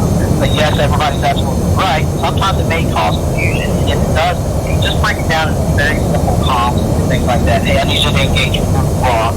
Or, as we talked about, directed targeting. Infill 1112, target single group or target trip lead group with a good raw call at that point. And that's where the AIC kind of set itself. There was a declare call from the infill flight. So from AIC perspective, if there is a declare call, that requires you have to repeat it. You have to anchor that group and you have to put the declaration call. And then also that comp air that was ID. Now, when unfilled calls back to comm air, the AIC magic, you come back over the radio and say, comm air, non-hostile, disregard. Do not use the word non-hostile on the radio. The reason because that non is not heard, they just heard hostile. So, hey, comm air, no factor, disregard, or disengage, right? Even if you're saying, don't say non-hostile, because again, all it takes is somebody missing that key non-component on that hostile call, and now you're shooting down a call.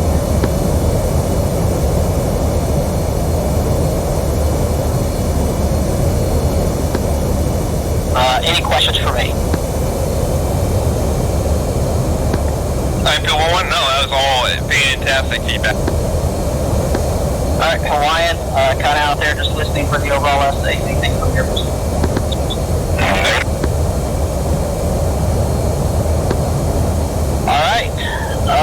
So, if you guys are rendezvous, if you want to switch off lead, whatever you want to do, give us a moment for Sniper and I to talk on the back screen, get the picture labeled up here, and just let us know whenever info pops through.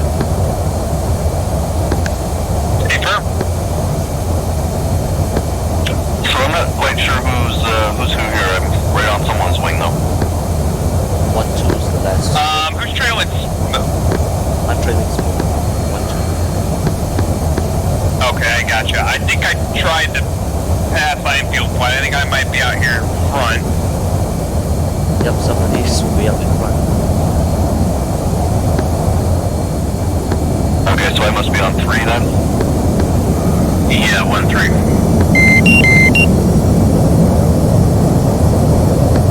Copy, I was really confused. I thought lead was trailing smoke. And I was trying to follow him in the circle and I felt like I was dogfighting, making circles that tight. I think he was trying to follow me, putting lights on.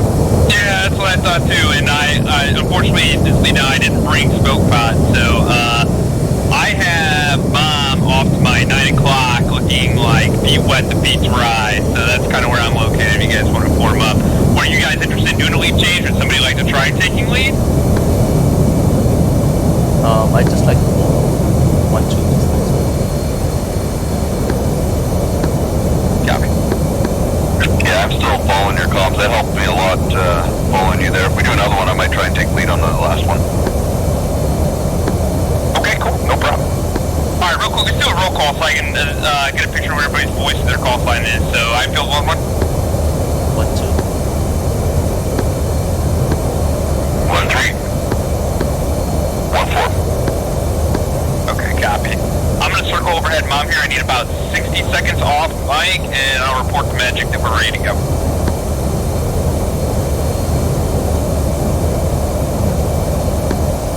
Infield 1-4, cover my comm swamp car, please.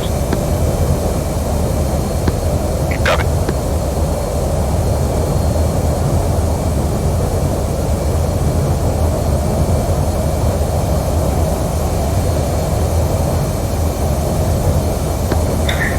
And my red out's going off. Yeah, that was me. That's definitely you that I'm underneath then. Sorry, taking advantage of this time for close formation. Great view, looks good. Glad to hear it. Thanks for checking. How do you guys mine the rock balls outside? page? I use the HSI and I have it set to track north. That way I can see the bullseye on the HSI page, and then I kind of just point my finger at the spots where I think the things are as he calls them. And then I look at my T-dot of where I am and kind of work out where we gotta go from there. Okay, I'll use the HSI as well.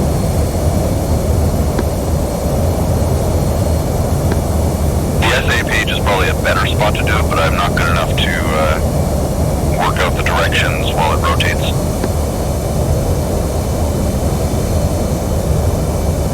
Yeah, the thing is I put my SA at the bottom, so I keep having it at the bottom. So the HSI.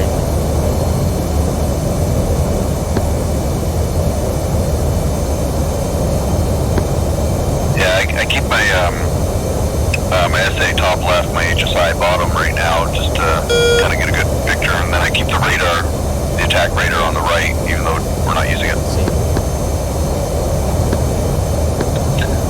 Is there a way to set SA page to true north? Not that I'm aware. Okay. Yeah, it's a little bit more dynamic, so it makes it a little more advanced to use, but I use the SA page, the HSI page is a little bit easier to use when you can have it fixed to true north. Alright, how you guys feeling? You ready to rock and roll here? 2. I'm still not visual on you. I got 3, and I think I see 2, but I don't know where 1 is. Okay, gotcha. I got a field point in sight. You guys can just maintain that formation integrity, and I'll join up with it.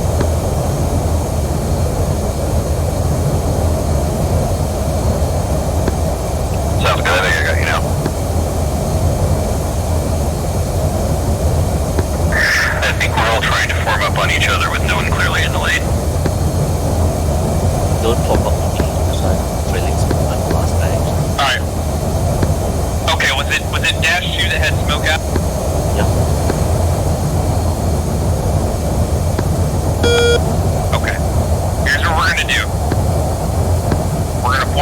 dash 2, because dash 2 has smoke out. I don't have smoke pods. And then once we're all formed up, we'll do a roll call.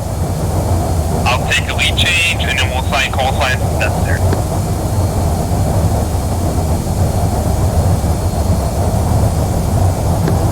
Sounds good. And actually, dash 3, dash 4, if you stay right there, I think 1-2 can pass you and make this pretty easy. Copy. Let's go, guys.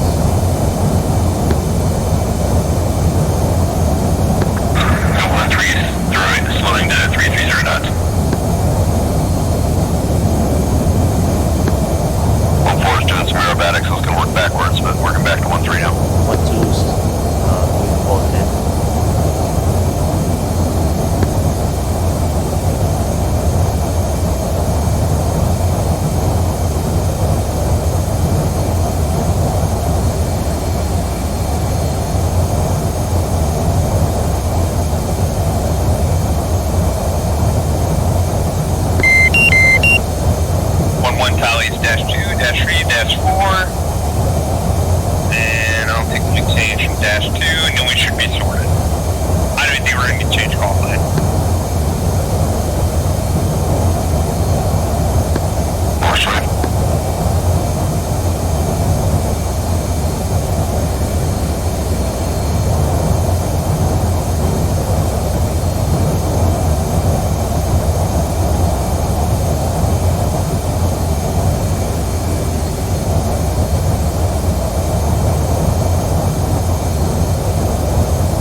Anfield flight still working out getting settled over here. Yep, take your time. I think we're all here. We're probably good to go. Just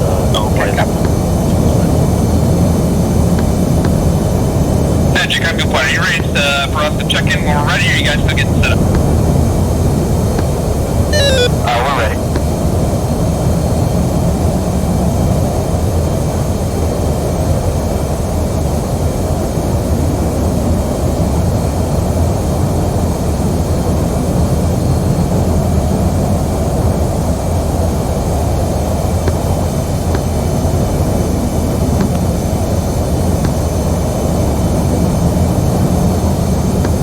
Magic Anfield flight checking in, flight of 4 F-18s east of Mom and Angels 180, checking in ready for tasking.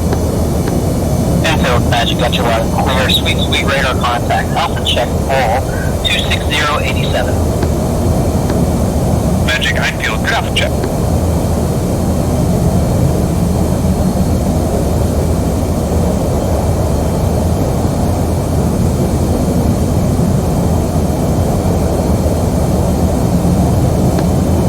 Infield, 5 groups.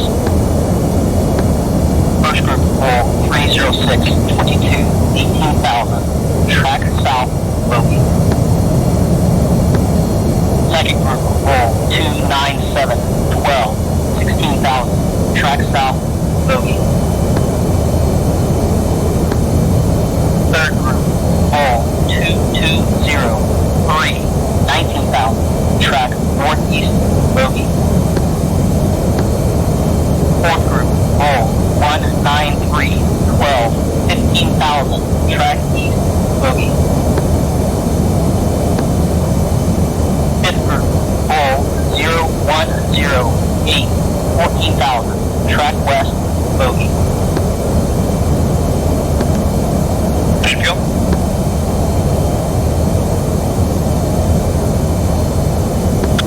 Sounds like that fifth group was kind of hot on us. If we want to head that way, I have no idea. There was a lot of groups. Yeah, I'm asking AIC for priority.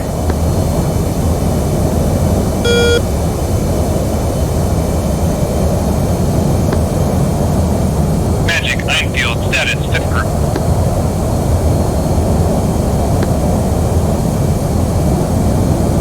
Infield, fifth group, roll 3298 14,000.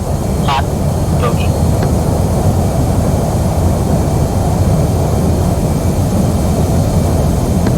Anfield?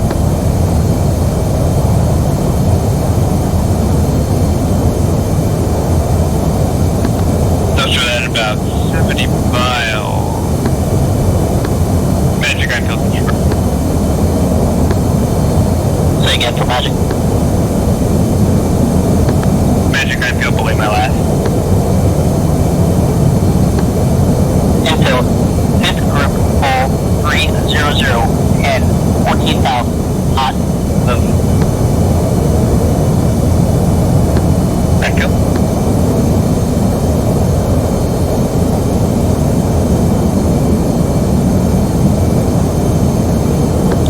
We should probably work our way kind of the northeast from here, maybe. Yeah, Graham to commit 370 miles. Magic Anfield, commit fifth group. 5 groups. Infield, disregard. Infield, 5 groups. Northern Edge, single group, roll 285 14,000. Hot, bogey. Southern Edge, 15 nautical miles opening. Magic Monster. Anfield? Anfield flight, flow 050.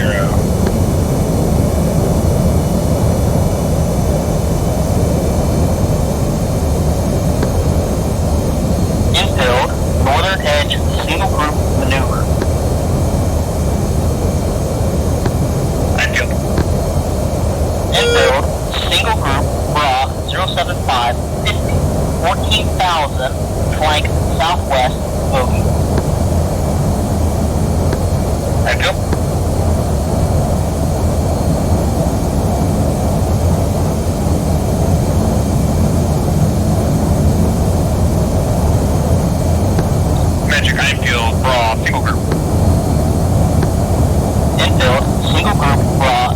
08045, 14,000, beam south, bogey. Ideal.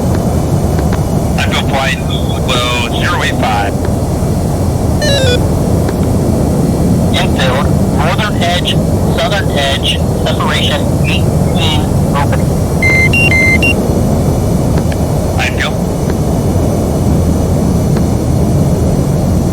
Infield, new picture, 5 groups, leading edge, single group, raw, 087, 41, 14,000, drag southeast, bogey. Trailing edge, separation 15, opening, magic monitoring. Unfilled target single group.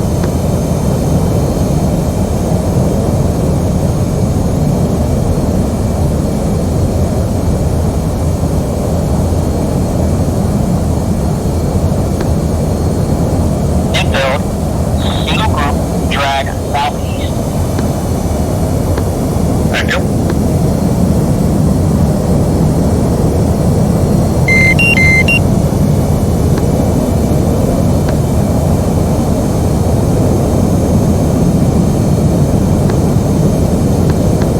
Magic, I feel raw single group. Infield, single group, raw, 095, 40, 14,000, drag east, bogey. Ideal. Unfilled flight low right 100.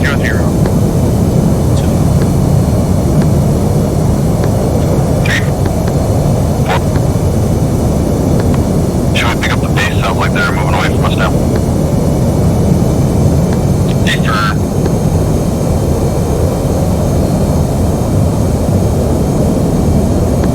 I'm extremely to cross with that trailing edge.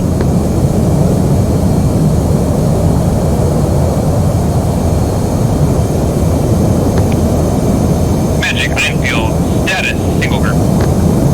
Infield, single group, raw, 090, 40, 14,000, drag east, bogey. Einfield.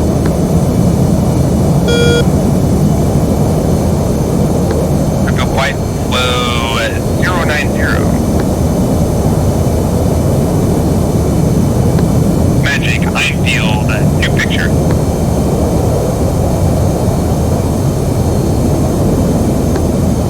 Infield, stand by.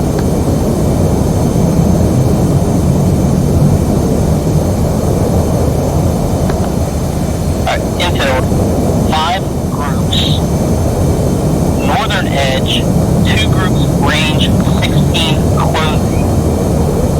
Recommend Einfield commit, raw, 047, 43, 15,000, beam north, bogey.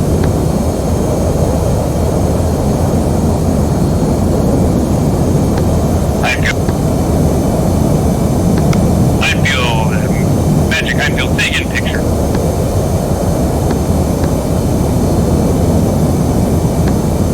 Alright, Einfield commit first group, raw, 07141, 14,000, beam north, bogey. Einfield commit first group. Einfield flight flow 070. Einfield, recommend cutoff vector 050. Einfield flight flow left 050. Enfield, you've got an additional group of raw, 045, 46, 19,000, hot, bogey. Einfield.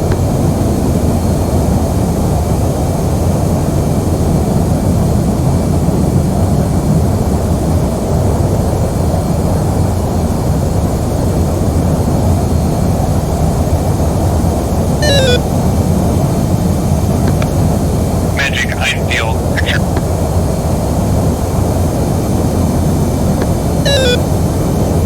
Einfield, 2 groups, azimuth 8. North group, raw, 044, 36, 19,000, hot, bogey. South group, raw, 054, 33, 18,000, beam north, bogey. Einfeld, recommend target North Group, 04630, 19,000, hot bogey. Einfield, target North. Einfield 11121314, target North Group. Magic, Einfield, save raw North Group. Einfield, North Group, 04727, 19,000, hot bogey. Einfield. Einfield, you got additional group, 08225, 16,000, beam north bogey. Einfield. Recommend Einfield 1112, target North Group, 04822, 19,000, hot bogey. Recommend Einfield 1314, target additional group, 07823, 16,000, beam north bogey. Magic, Einfield 1112, target North Group. Einfield 1314, target South Group.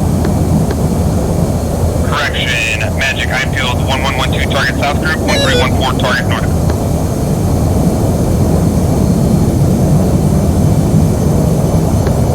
Einfield 1112, target North Group. 1314, target South Group. Magic, Einfield 11, target. Magic, Einfield 11, raw North Group. Einfield 1112, North Group, 0539, 19,000, hot bogey.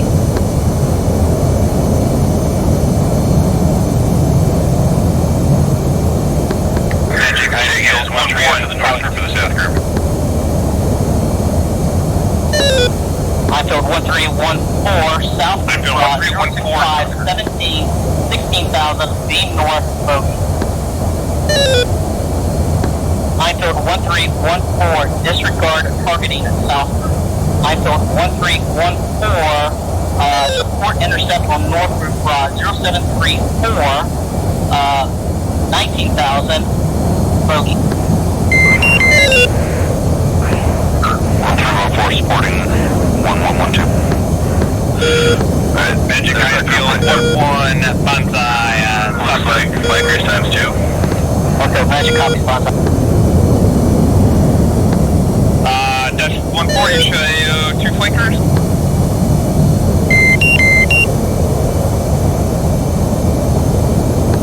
Only 13 had ID, I didn't get an ID.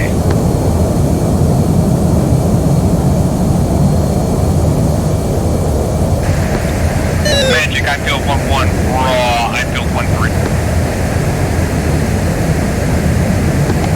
Einfield 11, your playmate, Einfield 13, 046, 2 nautical miles east trail. Einfield. Yeah, I'm about 2 miles behind you, but I got a pretty good look in the silhouette even passing. Okay, awesome. Magic, Einfield 11, South Group, BID, flight of 2, MiG-29. Einfield, North Group, hostile.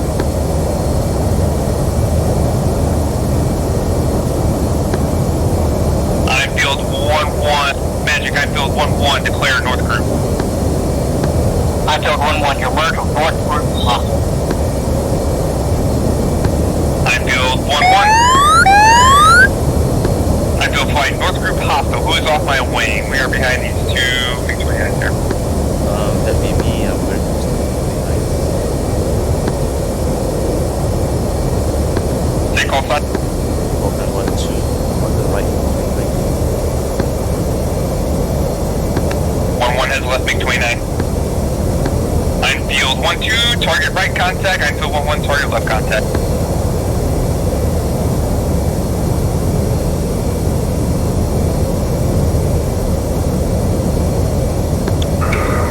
Supporting from the left and back about a mile.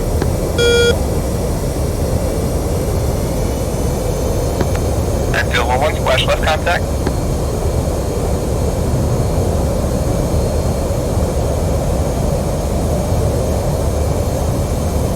Just got one guys.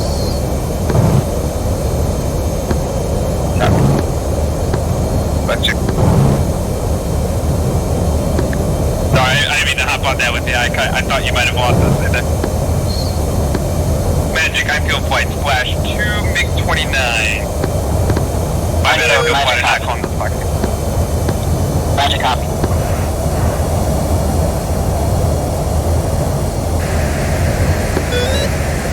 Enfield, you've got 3 factor group. Magic, Einfield, new picture. Einfield 1112, recommend target first group 05532, 14,000, hot bogey. Recommend Einfield 1314, target second group 34015, 16,000, hot bogey. Magic, Einfield 1112, target first group. Magic 1314, target second group. 1314, if you don't know what group you're targeting, be sure to come up and say, request raw second group to AIC. Enfield 1314, you have Com Air Raw 3113, tracking south, no factor. Enfield 1314, second group Red Raw 33410, 16,000, hot bogey. Enfield 1112, your first group Raw 05020, 14,000, hot bogey. Recommend call vector 040.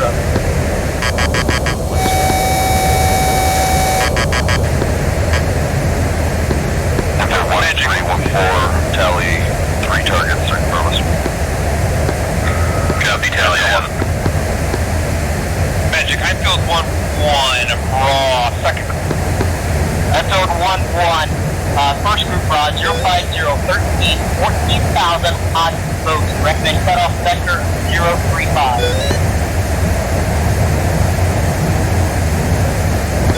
Pedestrian dash 4, how you doing back there with that second group? Intercepting now, looks like 3 times MiG-23s. Copy 3 back MiG-23s, merge with Enfield 1314, merge with hostile Enfield 1314. I have 4 targets.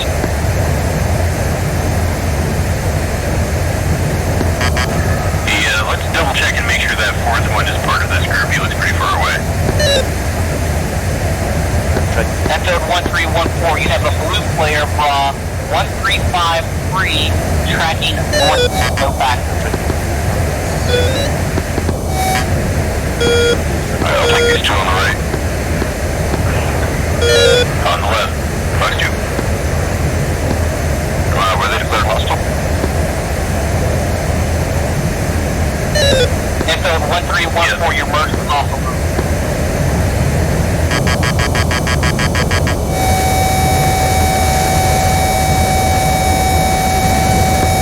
Fox 2.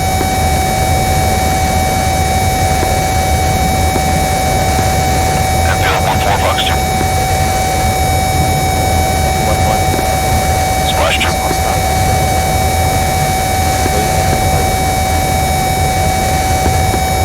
Magic, Einfield 11, first group, flight at 3, MiG-21. Einfield 11, Magic, MiG-21, hostile. Let's check out that other target out there. Magic, Einfield 11, first group, flight at 3, MiG-21, hostile.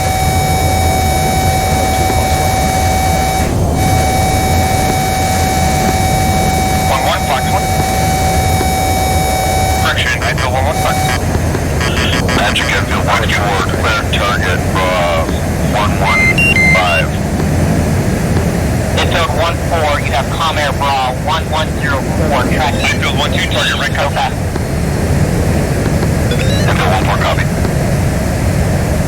Einfield 1314, you have a pop-up group Bra 07 Einfield 12, 12,000, hot bogey.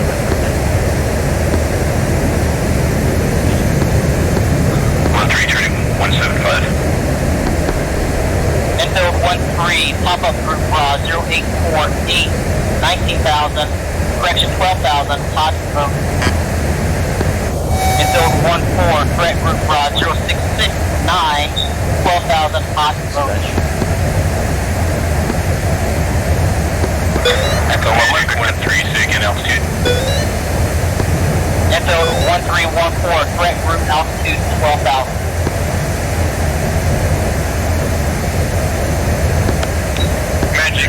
I have them coming around my 6 here. Minefield 1112, disregard threat group being engaged by Minefield 1314. Minefield 1112, request anchor your present positive. Magic, Minefield 1112, 287, 13.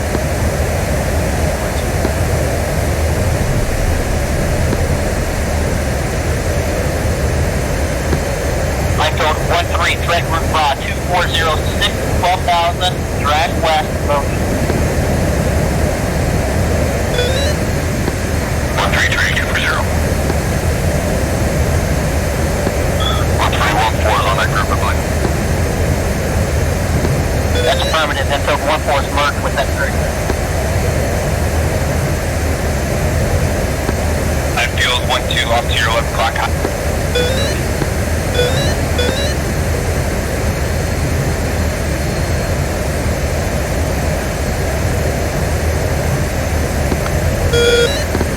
Minefield 12 going to turn left to 120.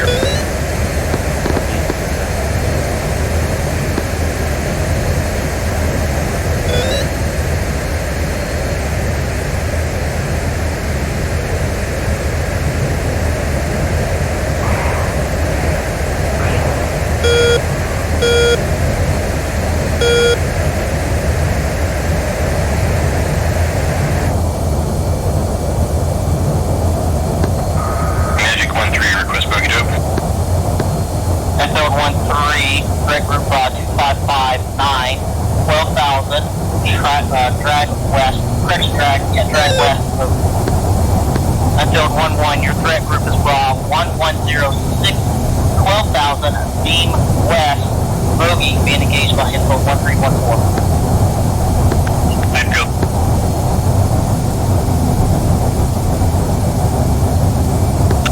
Minefield 13 is 14. Do you have a copy? Do you know where I am?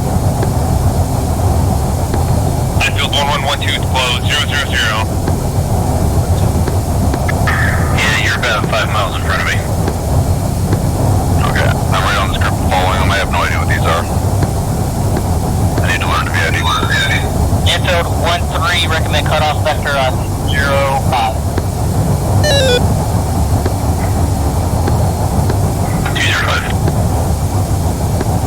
They're turning left.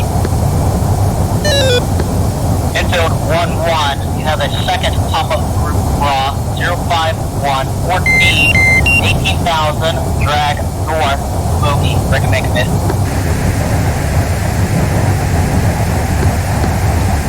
Minefield 11 commit, single group. Minefield 11, recommend cutoff vector 015. Minefield 11. Looks like F5s. Minefield 1112 flow 015, 12,000.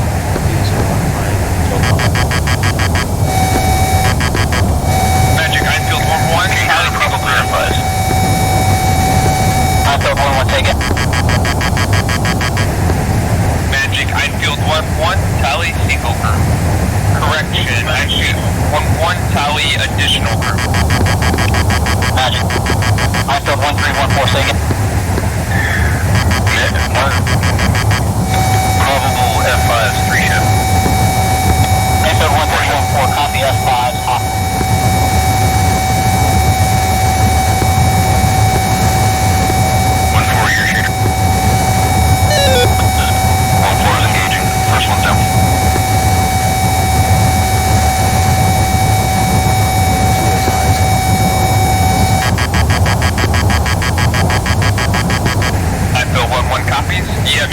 visual. Box 2. Episode 1112, you've got a non-factor group raw 3247 tracking to the southwest. They're splitting up. I'll take the guy on the right. Magic Ironfield 1-1, traffic in sight.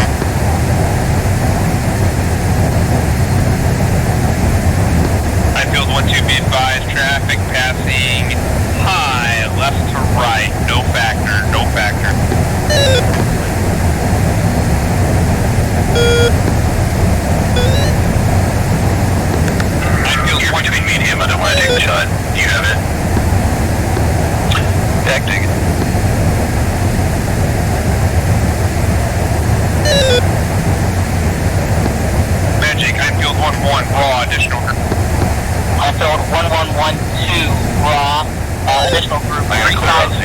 18,000, drag north of Bogey. Field 1-1. Field 1-2, Field 1 heading 350, 15,000.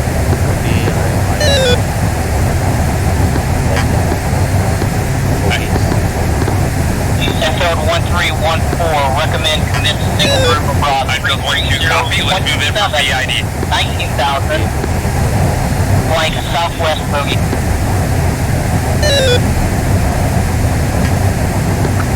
Field 1314, turning 337.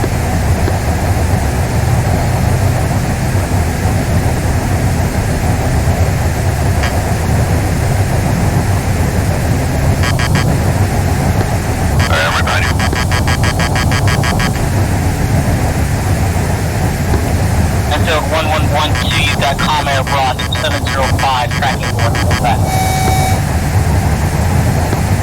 Field 1-1 looking. Magic, Field 1-1, Comet traffic inside. Magic copy, break, Field 1314, single group abroad, 31022, 19,000, blank, southwest, Field 1314, recommend cutoff vector 285. 285.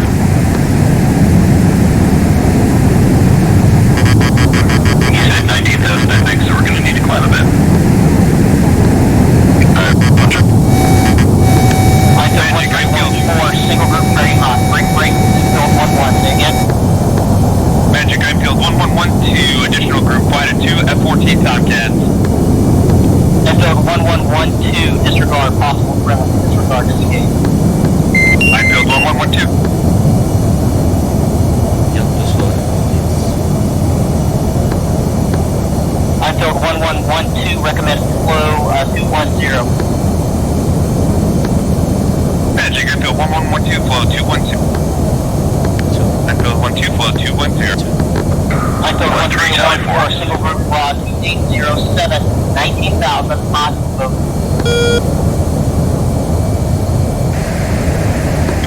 Field 14 tally. Magic. Magic, I Field 1112, broad. I Field 131. I Field 11, your playmate, I Field 1314, broad, 17037, engaged, merged with a burger. I Field 1413, did you get what they were?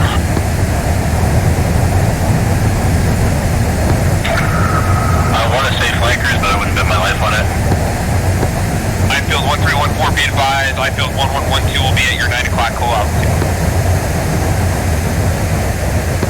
I Field 1112, you've got Comet Bra 1403, 15,000 tracking south.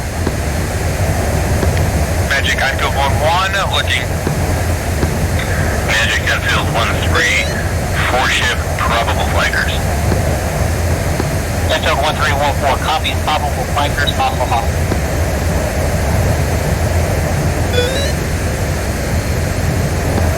I'll start working left to right and we'll meet in the middle. Sounds good.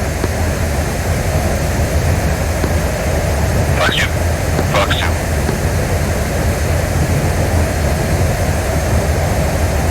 What is 1-2?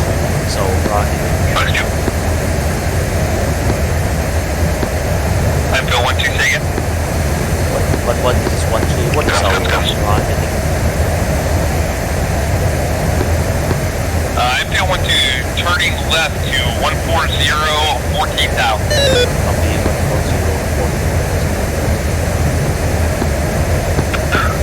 13114, Magic, recommend knock it off. I Field flight, knock it off. I Field flight, knock it off. Infield 1314, your playmates, infield 1112, broad 3019, 13,000 tracking towards you.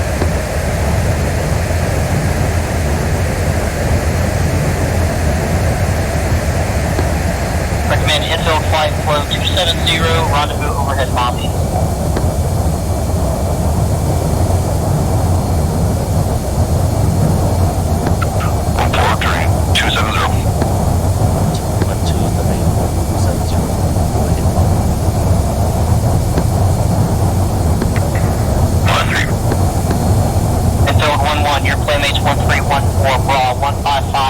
18,000 tracking left. Magic, I feel 1-1, play maintenance site. Magic.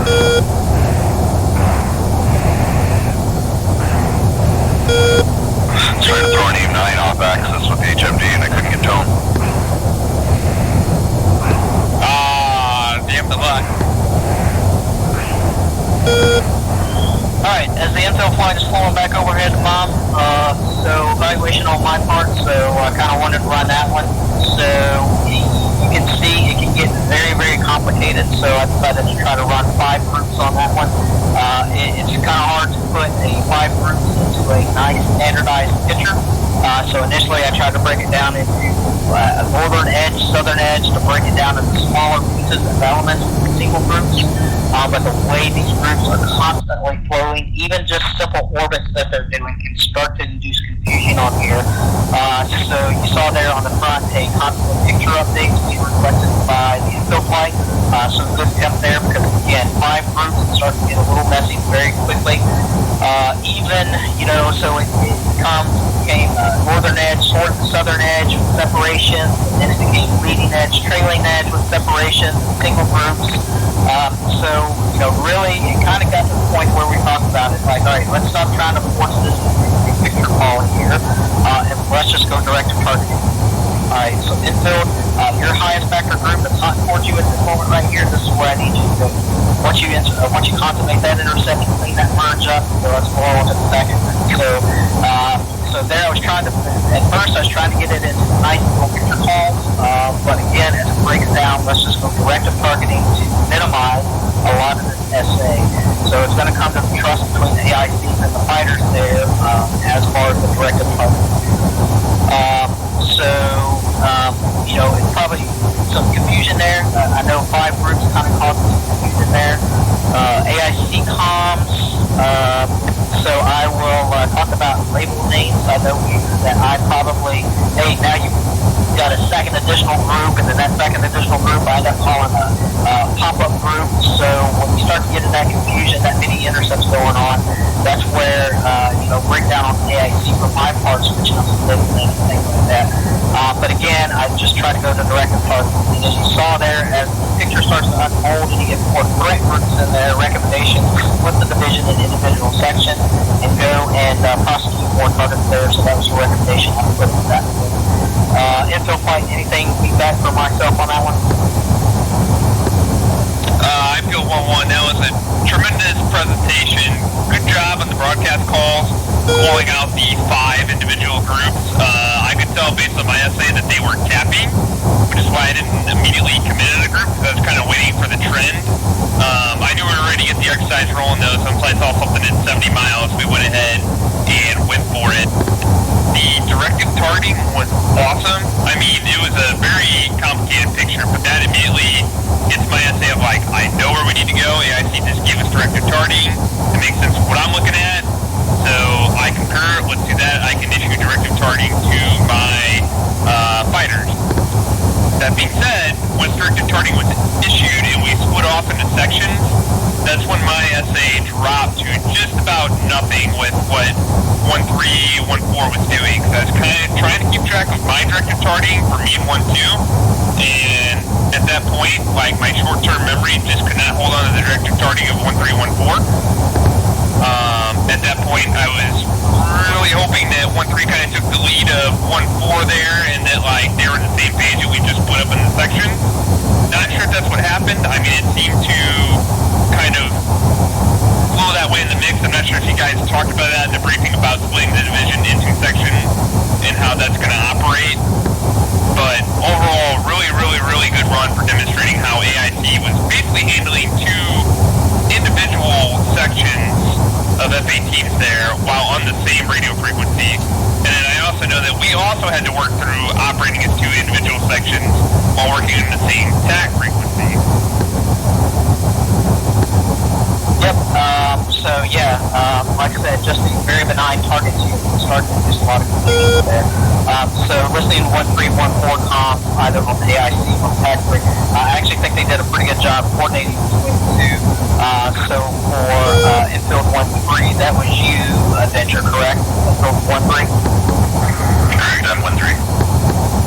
Okay, so I don't know if you've ever done any section lead or anything, but if you haven't, I thought you did a pretty good job of just trying to keep the 1-3 and 1-4 together, kind of issuing comp flows and all that stuff. So if you haven't ever done it before, I think you did a really nice job there just for this time out of the gate there. So again, on the comms, the AICs we've done before this, there have been 5+ factor groups out there, but kind of broken down in just nice, easy, digestible chunks. But I kind of wanted to demonstrate how complex it can get if you're calling all factor groups out there. And you see, a lot of times the easiest thing is I'm talking to Sniper there on the back radio. If you get asked a question, how do you eat an elephant? You eat it one piece at a time, right? And so when it gets confusing, just kind of close this alligator canoe and let's just eat this elephant one piece at a time. So that's kind of what I wanted to drive there with that one. But overall, between both infield 1-1 and 1-3, nice job controlling sections. So yeah, you're right there waiting for infield 1-1. I know you're trying to keep your SA to what was going on in infield 1-3. And that's a very challenging thing to do when you're going down the broad. Nice job trying to keep the overall SA where your playmates were. Get your nose pitch back in there to come in and help out as you really got the conversion there. So I think you did a great job just keeping the SA as to what was going on with your infield 1-3, 1-4 play down. So. Infield 1-2, any feedback? Awesome training, having 5 groups, awesome job by 1-1. Once the end, I think there were 2 bogies and bandits that we needed to engage, and the direction, the rock calls, really, he managed it pretty good, very well, so I enjoyed it. Splash a couple of movies. Thanks. Oh, sorry. Yeah, No, that's fine. Yeah. Alright, cool, thanks. Infield 1-3? Well, I definitely found out where my SA saturation point was. I was pretty much flying along with the stick in one hand and the SA page in the other, so... I'm worried a little bit that I'm using it as a crutch, but that's a personal issue rather than a lessons learned, I guess. Yeah, so I know for the purposes of this, we purposely remove a lot of those crutches, no radars. And again, it's to try to mentally build up that SA as to what's going on. And so that when we start to bring the crutches back in, your radars, your SA pages, NATO link, then you can be like, okay, I see how all this is starting to work together. And also a big part of this is listening to, as Phil 1 said, what's the trend analysis? What are these guys doing? Do I need to take this in right now? And actually, Infield 1-1, I'm glad you said that, because when I'm making those calls, I'm like, please don't take this in. Please don't, because everything is flowing to the east right now. So nice job on holding off on it, because there weren't really any factor groups. But nice job out of that whole picture call. The 5th group, which was furthest to the east when I was making these calls, that was actually the one that became your factor group because he maintained the hot presentation the entire time. So sometimes, as fighters, hey, sometimes it's better just to sit back and wait and let this picture develop to see what it's going to do. But there will come a point, it's like, all right, we got to take this elephant, we got to eat it one piece at a time. So overall, maintaining a good SA with that trend analysis there. So again, talking about crutches, that's why we remove a lot of those crutches to force you to kind of listen to AIC, comprehend what's going on, so you now know how to start to position the jet. Infield 1-4, any feedback? That was fantastic. Once we kind of got oversaturated, a bit of a helmet fire there, but you did a really good job at keeping us on point. I knew exactly where you wanted me and 3 to be. But definitely some column clutter. There was a couple times I wanted to make a call, and both frequencies were in use for one thing or another. So it makes it a little difficult to keep the comms flowing when there's that much going on. But definitely I knew where you wanted us to be and had a pretty good idea of what was going on. So it worked out really well. Yep, absolutely. And so you bring up another point there. So one thing that maybe could have helped out with some comm, you're absolutely right. So we ended up running split sections there on a single comm frequency and also on a single tag frequency. So one thing that we could have done is kind of in the heat of the moment. All right, Infield 1-3, 1-4, I need you to push frequency 135 for AIC. now you can kind of start to run dual AIC. But the downside to that is infield 1-1 as the overall division lead is going to lose SA to that very quickly because he's not hearing any comms that are going on. So there's goods and bads to it. Now one of the bads, absolutely right, there's a lot of comm jamming that's going on. So what happens, it happens several times, that infield 1314 is in the middle of a merge, infield 1112 come up and ask for a raw call. Nothing wrong with that because that's the way the situation flows out. But to kind of mitigate that, we could have pushed infield 1314 over to a separate AIC control frequency to declutter that comms channel. But again, it's going to bring negative consequences because infield 11 is going to lose the SA in that section. Yeah, I definitely lost SA on what 1-1 and 1-2 were doing. I think they intercepted a comm jet and a pair of F-14s. But other than that, I have no idea what they did. Right. Well, actually, so they did not run a intercept on a commercial airliner or a comm air because I call that a no factor. But you're right, they did intercept the AIC and F-14s at that point to say they're possible friendly disengage. But they did run into some other ones with F-5s, some other types of aircraft that they engaged those. But yes, you see, it's easy to lose that thing very quickly outside of your cockpit. All right, Hawaiian there again as overall SA and listen to the comms. Feedback. I mean, I'm trying to echo things that everybody said. There's two things I'd like to point out. Number one is sometime in the next month or month and a half, I think they're going to finally put those MIDS voice channels in, so F-18s are going to have 4 radios that they can talk on and listen to. Now, when that happens, we're definitely going to make use of it. And the second thing is, at least a couple people admitted in the heat of the moment that they need to work on their platform recognition. And so that's one of the things that I revised from last Friday in this mission is I put some additional variations of aircraft just to get people to see things that they aren't used to seeing, especially when they're playing with human players. So the MiG-29s that were called out are actually Su-34s.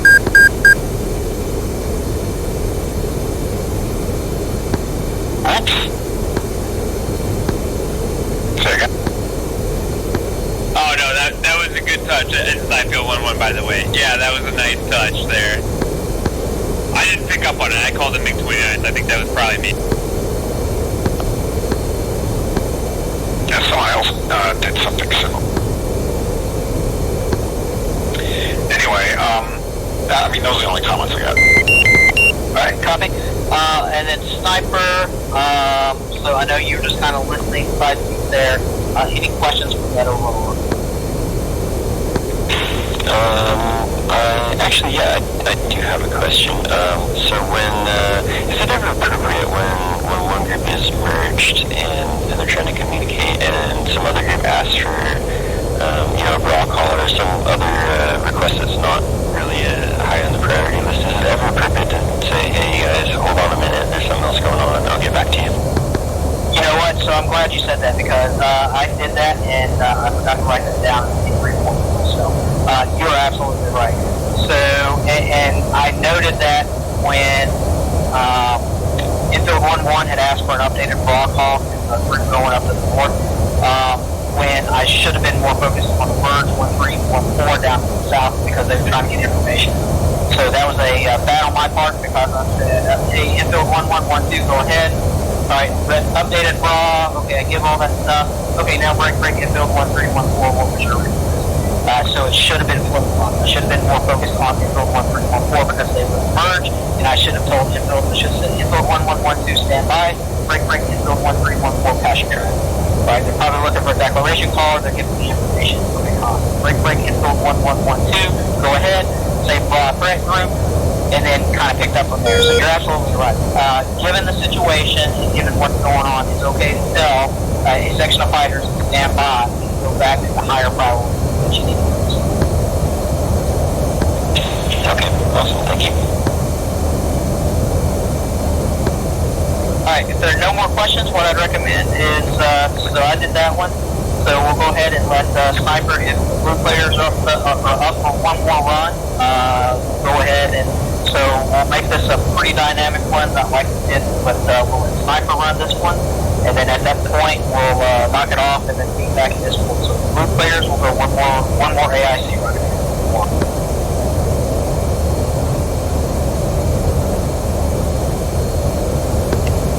Joe 1-1, copy all, good keeper. Alright, copy. So infill flight, whenever you're ready and you want to check in, go ahead and check back in on this freak, and then AIC call sign Magic will Sniper will pick up the station. Magic, I feel 1-1, welcome.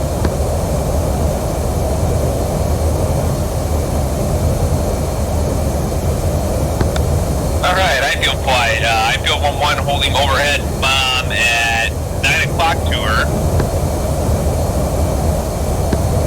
At Angels 2-0. What would I do? Lead change here? Yeah, at the end of the last one I thought I was ready, but my head almost exploded that time, so I'm good sticking in the back here. Me too. Feels the same. Yeah, actually, it was that 1-4 that keyed the mic first, right? They got that call signer? Yeah, it was 1-4, Dan. Yeah, so, like, there was a helmet fire for both sections. I'm not sure if you kind of picked up on what happened there. Like, basically our division of 4 F-18s turned into 2 sections. And it was the responsibility of the lead for both those sections to kind of, not the responsibility, but it was up to those 2 sections to keep track of what's going on. I think if you did, I'm not saying you have to, I'd be more than happy to take it, but if you took the lead on this one, it's going to turn into helmet fire at some point, and I believe, if I had to guess right, I think it's a busy picture, we're going to split off into sections, which is going to simplify the problem a little bit. But if you take this intercept here, as busy as it's going to get, when you go back to like a 1-group problem, 2-group problem, it's going to feel like a cakewalk. Like, it's fine, this is training, this is like where you make your mistakes. Like, go in, see how busy you can get, and then when you come back out, like that, those 2-group problems are going to seem like basic elementary school, like addition, subtraction, math. So that's kind of why I recommend you take it. If you don't want to, that's fine. Like, I understand it's kind of throwing people in the spotlight when the essence take lead, but over to you on that. Yeah, I might as well take it. Like I said, we're probably going to end up getting split into 2 sections again. At least it'll kind of get us going here. I'm currently formed up just off the right wing of 3, I believe. I think he's the only one carrying radar missiles.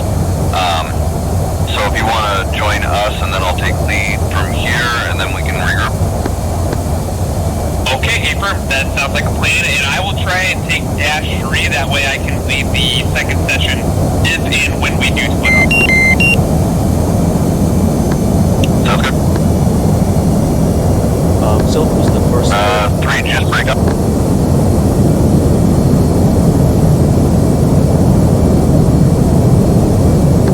Alright, I just flipped on red smoke. You should be following smoke. I'm going to keep this orbit and let you guys form up on me. Okay, I'm trailing orange smoke and follow right. 1-3, already formed up on your right. Copy. 2, you want to drop your smoke? It gets confusing when we're both trailing. Okay, that's all.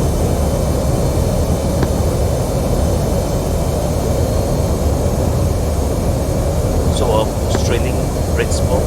What's your number? Now Enfield 1-1 is trailing red smoke. Okay, I'll be 1-2. I'll be Ironfield 1-3 checking in to the 5 o'clock of Ironfield 1-1.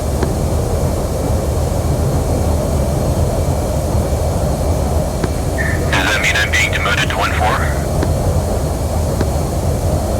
It doesn't have to be. You can be 1-3 if you want to, and I'll form up off you if you want to take lead in the second section. Alright, I've been 1-3 this whole time. I think I'll just get confused if we change it now. Okay, you got it. You'll lead change out, drop back to the power, I'll form up on you.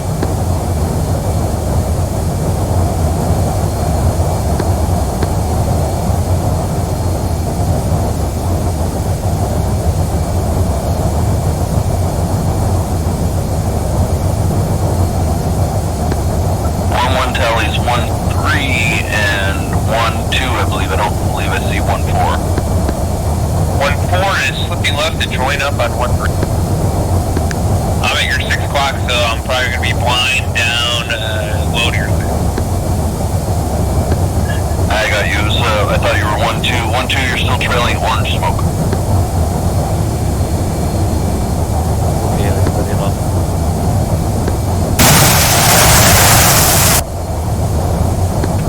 Alright, 4, if you want to let me know when everybody's in position.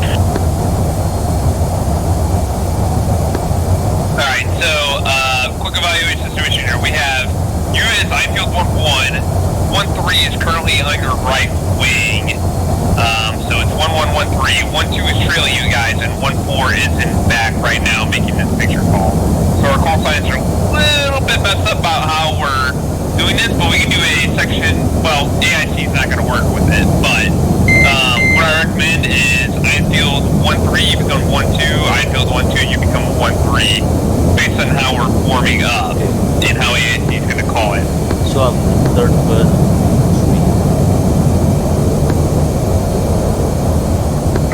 And that makes me 1-2, I guess. Yes, because that's how AIC is going to see it as far as how we're flying it. Well, I think they have us tagged on the radar too, so that we might be, I don't know if we need to clarify with them. Let's ask them. Magic, does that feel play? Go for Magic. Magic Enfield, we've kind of changed positions here. Do you need us to let you know who we are, or are you following along with us, or are you totally lost for who's who? I've been attempting to relabel, so I've got Enfield 1-1 in the lead. Enfield 1-2 is, well, I need to relabel it. Enfield 1-2 is off his right wing. Enfield 1-3 is in trail, and Enfield 1-4 is pretty far back in trail. Is that accurate? So let me help out here. I just want to make sure. So, Dan, whoever is tagged up as Dan, is now Infield 1-1? That's correct. Okay, Infield 1-2, that's Adventure, correct? That's good. Alright, Infield 1-3 is Marvel, That's correct. and Infield 1-4 is Wake. Affirm. Alright, I think we got the label set up correct.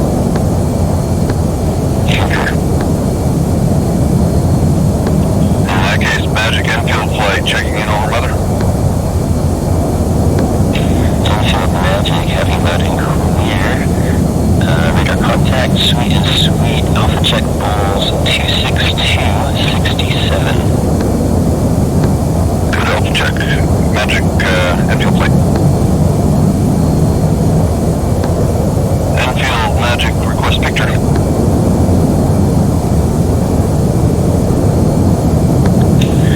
Magic picture 4 groups.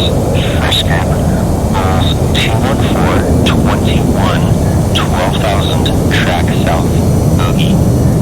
Second group, Bulls 173, 6, 15,000, track north, bogey. Third group, Bulls 312, 12, 19,000, track southwest, bogey. Fourth group, Bulls 353, 20, 19,000, track north, bogey. Enfield. Alright, I'm going to tighten up the orbit so we can get out towards the bull here.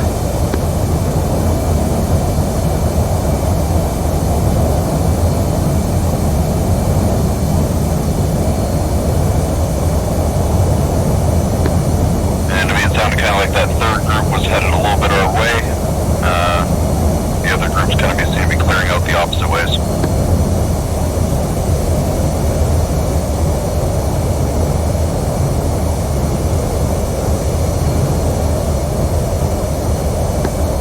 Kind of a good line to see is if you check those groups on your radar, if they're within 70 miles, that's a good tripwire line to commit us.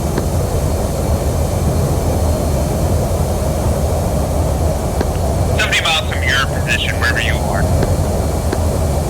Got it. Leveling out 100.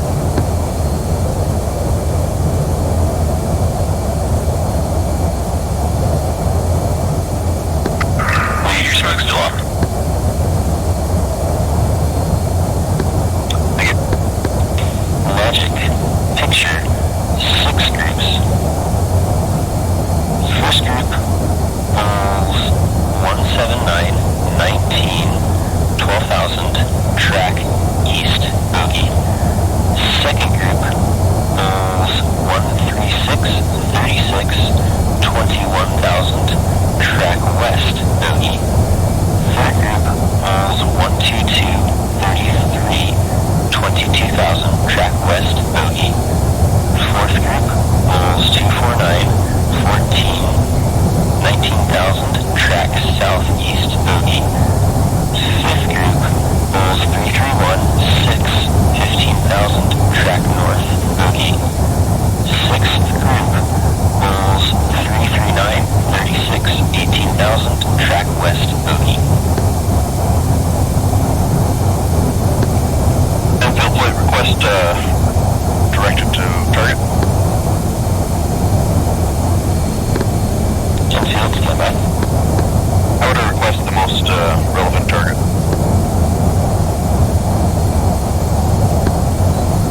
Okay, so good question. So we're not ready for directive targeting yet. There's 6 groups out there. They're still kind of trending. I would request another picture call to build your essay again.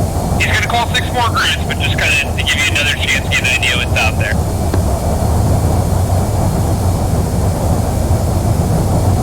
Sounds good, and I do see 5 groups on the SA, so it should make it easy to follow them. Magic Enfield request a picture update.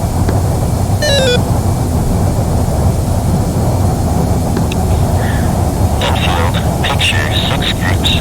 First group, Bulls 167, 25, 22,000, track west, hostile.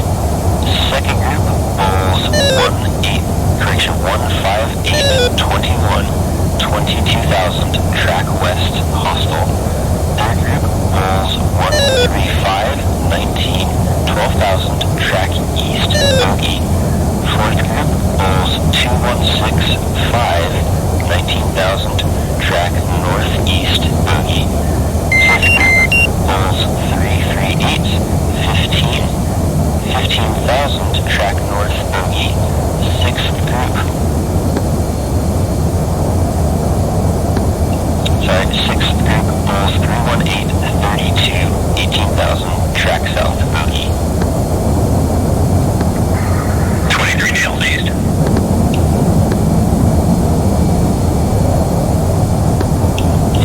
Enfield, target, single group, Bulls 198, 24, 21,000, hot, hostile. Enfield request bra.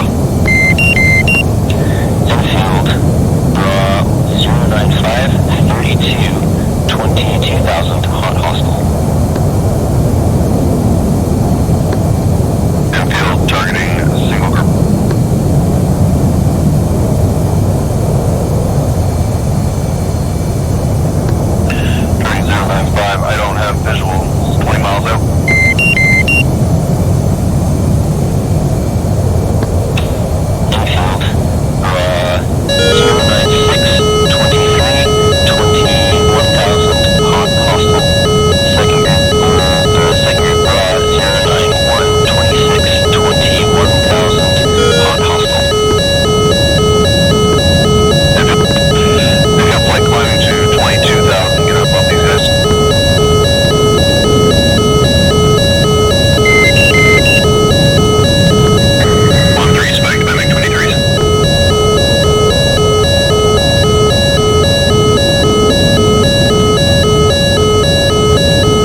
ID.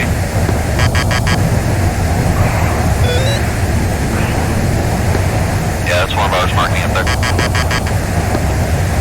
Infield, threat group raw 04721, 18,000, beam south, bogey.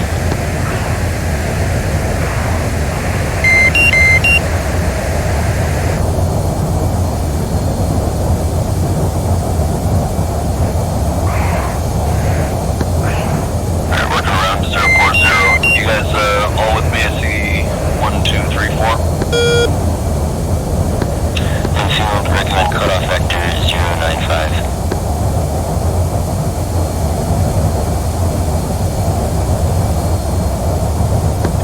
Infield flight turning 095. Alright, head 095. I see you guys, you're off my left. I should be off your right. Echo 138 burn. So small actually, is that right? Correction, Echo 14.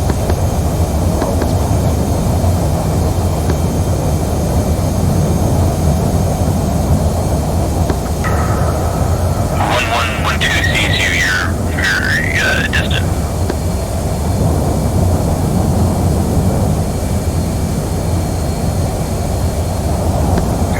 1-2 turning 150 to intercept you. Copy.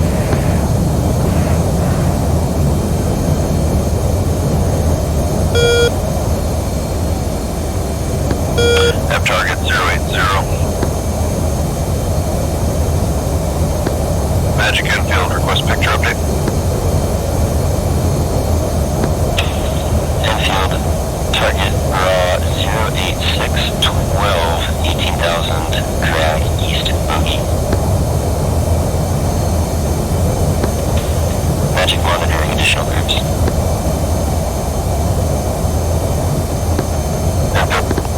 Okay, I think I just passed 3 and 4. We'll head 090 after this group up that way. Pushing 400 knots. 12 heading 09. Who's heading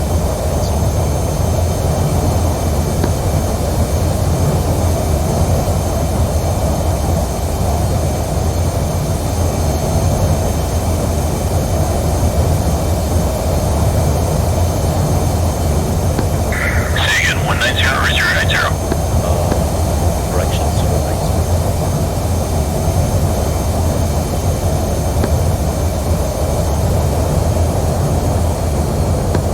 Magic infield, picture update. Infield, 2 groups. First group, first group raw 07012, 18,000, drag northeast, bogey.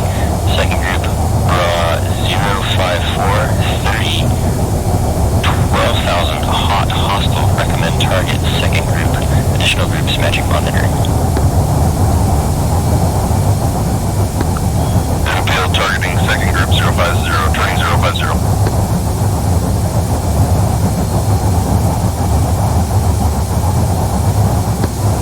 Infield, recommend cutoff vector 025. Infield turning 025. Everybody still good? That's right. 1-4. 1-2, I'm more or less directly behind you. Yep. 1314 has you off my nose.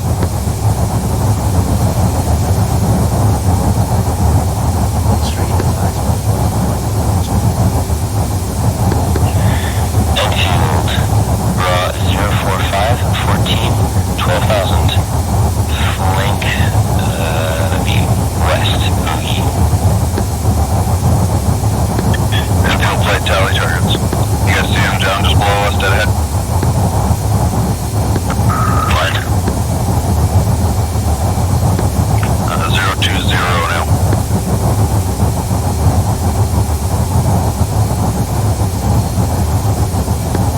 There's another flight coming up, hot on us, 4 below.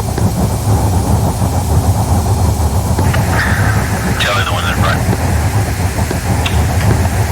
340, you want to shake the group to the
Closest group, raw 352, 16, 19,000, hot. Climbing 20,000.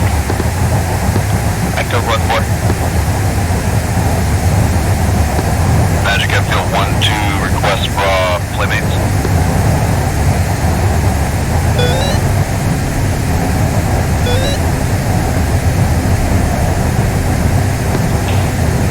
Enfield 1-2,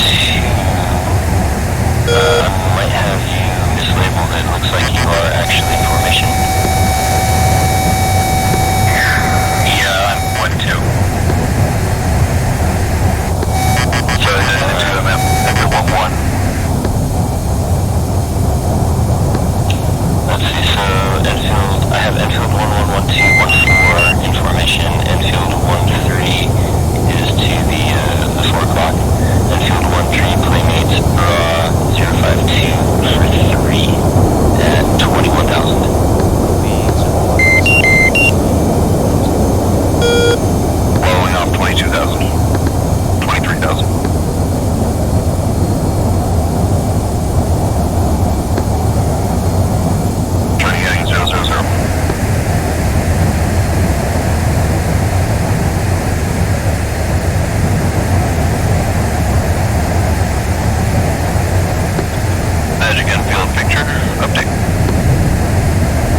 flash target.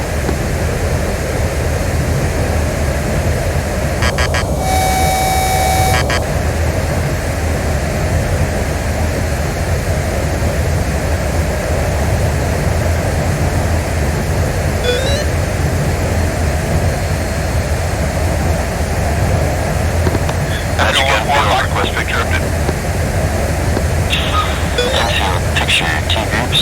First group, raw 261, 17, 18,000, being south, bogey, recommend commit. Second group, raw 026, 17, 19,000, drag, northeast, bogey.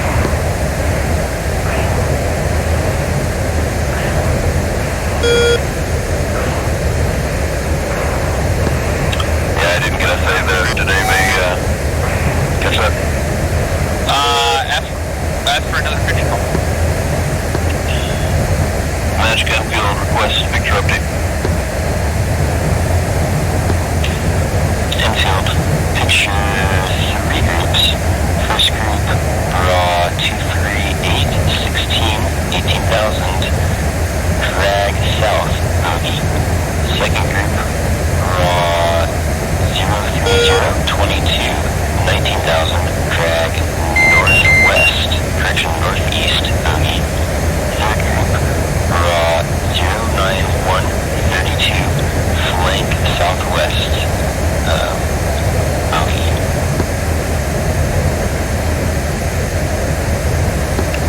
I have 2 bullseyes on my SA page now.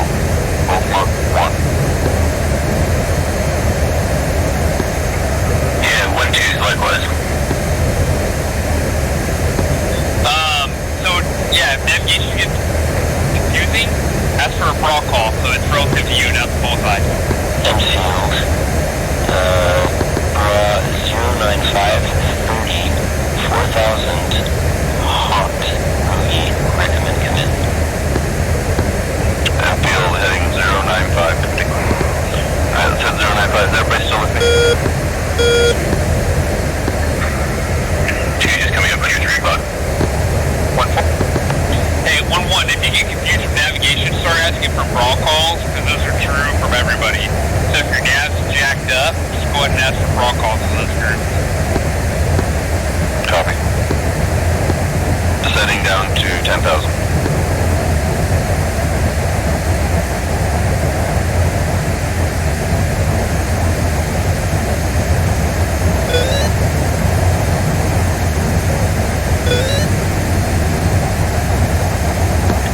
Magic Enfield 1-1, request bra on target. Enfield, raw 095, 17, 4,000, hot, bogey. Second group, raw 201, 15, 18,000, being east, bogey. Enfield 1-1, tally 2 targets down below us, real low. Magic Enfield tallies, group of 2.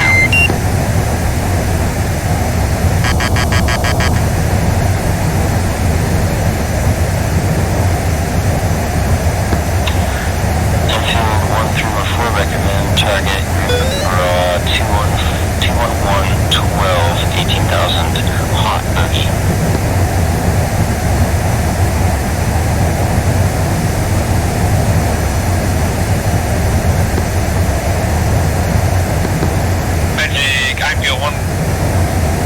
Magic Enfield 1314, say again, it's working through. 1211, I'm going to turn around behind these guys. Target group 225, Altitude. 11, 18,000, Altitude. hot, bogey. Enfield 1314.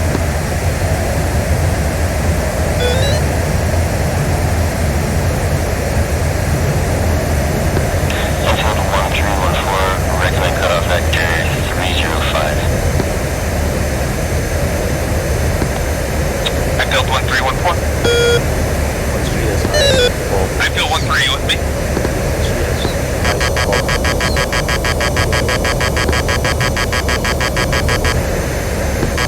Stay ahead.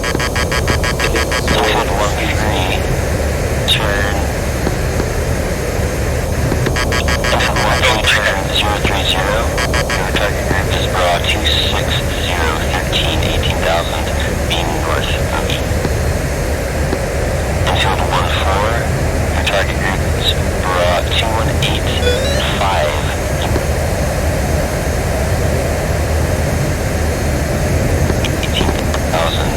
I feel 1-4. Hot on you, bogey. I feel 1-2-1-1. They look like F5s. 1-2 concur. Magic, I feel 1-4. Say broad target. Infield 1-4, merged, bra 305-1. Magic F-field 1-1. Targets are F5s. Group 2. Infield 1-1, request wing speed. Eggs and rockets. And missiles. Magic F-field, they have bags, rockets, and missiles.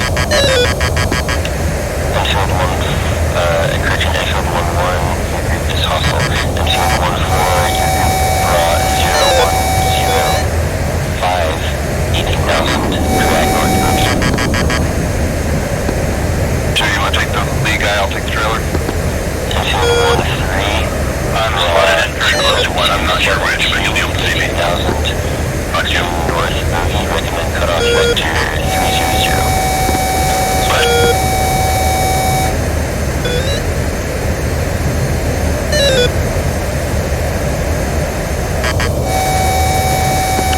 Breaking out, consider your line of fire. Infield 1-4, bra 342-4, 18,000, drag north bogey. Splash 1. I feel 1-4.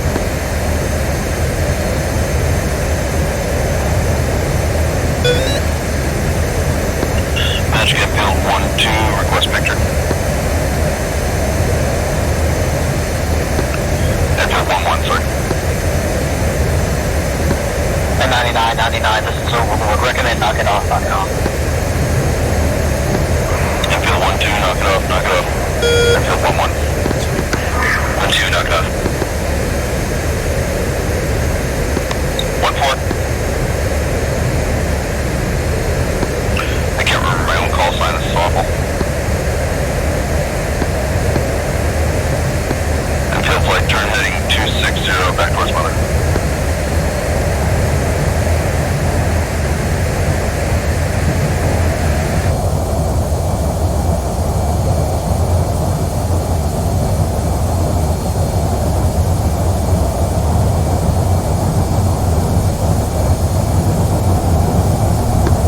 Alright, so 99, this is Overlord here on AIC Control Freak. The last engagement there, so we'll go ahead and do it the way we've done before. I'll go ahead and turn it over to AIC Call Sign Magic for evaluation and then kick it over to the infield flight. For a quick debrief here for that last AIC run, and then that point we'll knock it off with the 90 back in this one. So break, Magic, you got the in for this break.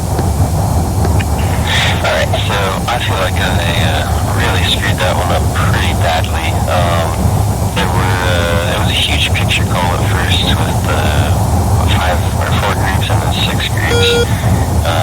2 of the groups were hostile and were actively shooting things, and I'm used to stuff just kind of floating around and going in circles and stuff, not, full bore towards you guys. And so when I was doing that picture call with 6 groups, they closed probably 40-something miles in a really short time span, which then kind of ruined your guys' situational awareness because I, didn't get the calls out at a reasonable range. And then we had some other hostile groups pop up that I was kind of late to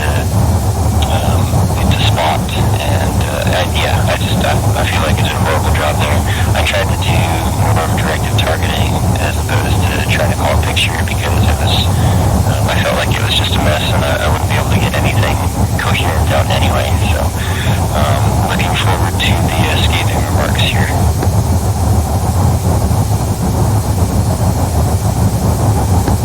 Infield 1-1. Yeah, no, actually, I thought you did a pretty good job. I kind of had a good idea of what was going on. I was not expecting anything to shoot at me. I actually didn't even have my RWR on, so when I got the Dale's call, I was really confused. And I turned on my RWR and a missile was flying at my face. So that was interesting. But But other than that, I think you did a good job kind of getting us going in the right directions. I did a poor job as division lead of actually knowing where the rest of my flight was. Once we went defensive, I kind of lost everything, and then wasn't sure if we actually broke into 2 elements for a minute. I thought we did, and then 4 was back with me, and 3 was off somewhere else. But in terms of the calls that you made in the direction, I think you did a good job there, considering I think you knew better where we were than I did, so I appreciate it.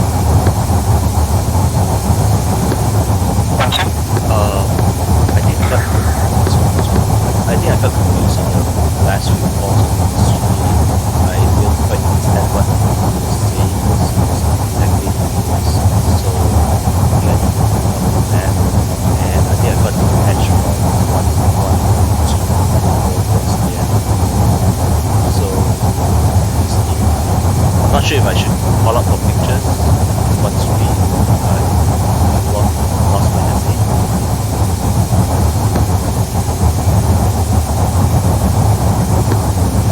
So you as an individual section, so yeah, if you lose SA, or come up, you can come up on the radio, hey, this is Bill 1-2, request Rokido nearest factor group. So yeah, as a single element, you need to get your SA back up and also join back up on the radio. So it's okay to come up and ask for that picture call that Rokido to the closest group you lost your SA.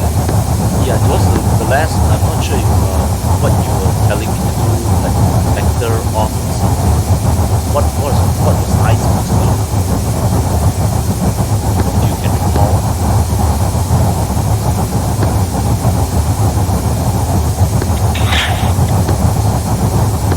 So Sniper, you got that? Yeah, I was just going to say that I gave you a brawl to the target that I was hoping that you and 1-4 would engage, and then I gave you a cutoff vector, which if you fly along. Yeah, so if you fly the cutoff vector, it should, if I get it right, it should basically crash you into the other aircraft if neither of you maneuvers at all. So it kind of, it's so that you don't end up in a long, drawn-out TLG, so it kind of cuts the distance quickly.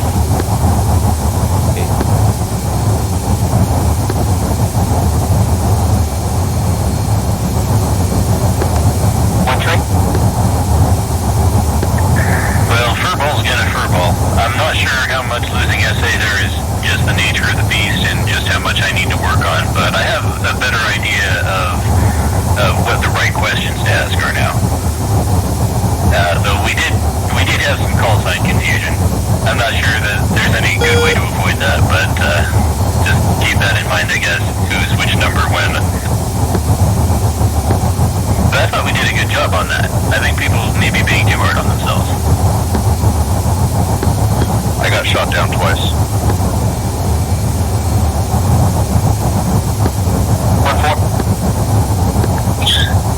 Great feedback all around. One of the things I really liked was the missiles in the air call, hostile, our RWRs lighting up. Like, that is a great sign of, like, Lee called out, go defensive, I have missiles in the air, and that's immediately when I knew to, like, those 4 contacts off my nose, it, like, AIC's out of the picture right now. They're giving us great SA, but as fighters, like, we are Mark 1 eyeballs on the target. Now we know what we need to do. Like, so that was a fantastic call out because AIC has radar, but they can't see that. So that was a very good call out because everybody's things should immediately come out of like, these guys just shot at us and we need to stop them before they hurt one of us. So fantastic call out. I think there was a little bit of call sign confusion in there between the 2 sections. I know I was a little bit confused. I think I kind of lost 1-3 there for a little bit, so I just kind of didn't take hold of the section, but just kind of started pimping AIC for what our section should be doing. But all around, like, it was a messy picture, a way to keep it in perspective and, like, kind of keep everything in SA. So, well done. Yeah, I typically fly 1-2, so I kept calling myself 1-2, even though I was actually 1-1, but when I normally fly, I'm 1-2, so that threw me right off. Hey, it happens all the time. I know even real world call signs get all confused and mixed up. Alright, so for overall AIC, so yeah, I decided to throw a little bit of curveball on that run. One, to make it a little bit more fun. This is the first time we brought in a reactive type target. And so, yep, we brought in somebody that's actually going to try to run you down. Altitude. But I agree with Infield 1-4 there. Outstanding essay for the raw gear, putting out the calls, going to fences over the air. So outstanding essay on that. And so kind of part of the purpose of that is, one is, you know, hey, let's bring something new to this, because sometimes it can get boring just going in and going to get an ID, merge into a group that's just capping. And then, as you say, you know, you're not expecting it to be real world, you're not going to expect a lot of this stuff, so that's why we brought it. Overall, good job on that. So I will agree with qualifying Magic there. So for a 7-group picture call, even when I did the ones earlier for a 5-group picture call, that's a lot to take in, absolutely a lot to take in. But when you're putting out those picture calls, and so I don't know, for Sniper there, if you noticed what I was doing, I would unkey the mic pretty much after every group that I was calling. The reason being is because 5 groups, that's a lot of information to process and comprehend. So kind of break it down in small, digestible things. Don't try to get out the entire 7-group picture call out there on a single key mic. So unkey the mic after maybe 1 or 2 group calls, give it a second, go back and key the mic again, so that breaks it up and gives the fighters a little bit more time to comprehend. Granted, 7 pictures is still going to blow the fighter's mind. So we try to use the opportunity there to go into a little bit of directive targeting there towards the end. And I think that's probably where one of the call sign usage started to break down, but also break down the essay between Infield 1-3 and 1-4 because they got split up. So probably a little bit late there on the directive targeting call. Again, I'm talking to the front problem back channel. Okay, maybe you do it. Recommend you do it here. So something to think about, you know, as you've got those 2 groups, because the way it worked out perfectly, you had 2 bogey groups that were in good engagement ranges for both for the infield play. So switch sections, infield 1-1-1-2, target this first group, infield 1-3-1-4, recommend target the second.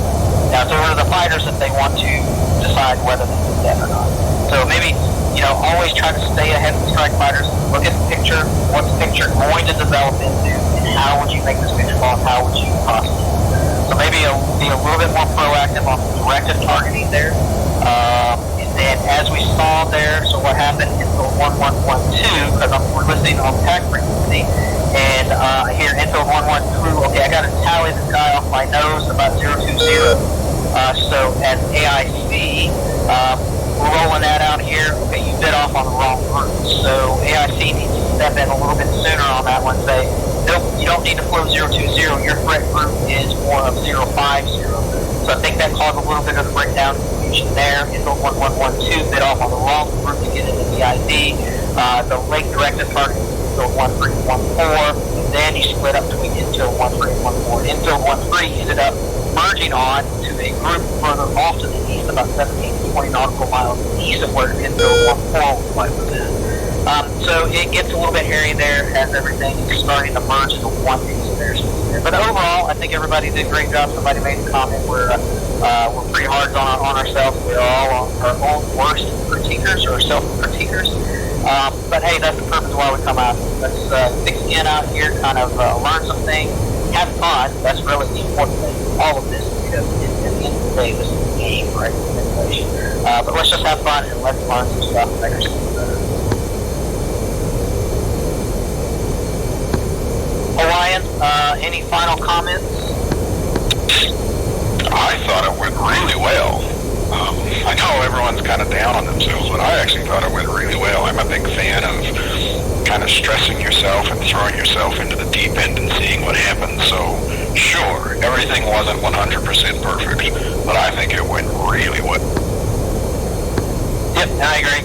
And I'm going to say it's never going to be 100% perfect. Real world, doing the stuff real world, even doing trainings out during workups for the air wings and stuff, it's never going to be perfect. And that's why you get in and you do the in-depth debriefs. You strive to make it perfect, but you realize it's never going to be perfect. Especially, you know, as we saw, non-maneuvering, capping, non-reactive targets in introduced a lot of confusion. So now, think real world, you're doing this stuff. Red threat players, they have a say in what goes on. So that's why you do this, get better at it, so that when you ever have to face real world, you're prepared.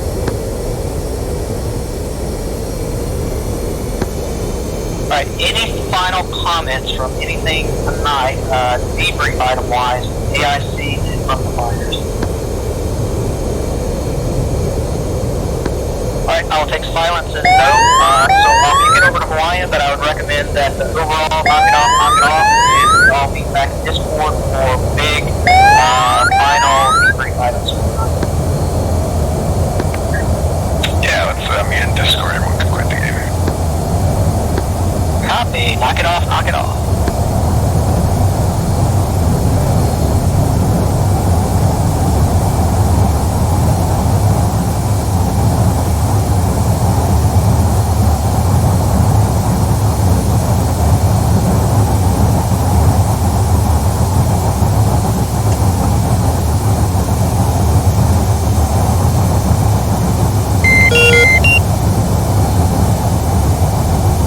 Excellent crash out of the back of the ship, whoever that was. That was me. I was trying to make it look good.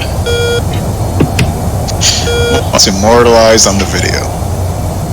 I went around. I did 2 great circuits and I couldn't touch it down, so I was just trying to force it onto the deck there, and it didn't go onto the deck. If you're gonna go out and blaze up your. Right. I figured I was invincible, so just give her. Yeah, we forgot to talk about that. You're not invincible if you fly into the ground. I survived that. It didn't kill me. Yeah, he bounced off the ramp and then landed ass first on the carrier, then fell off to the start. Yeah. Awesome.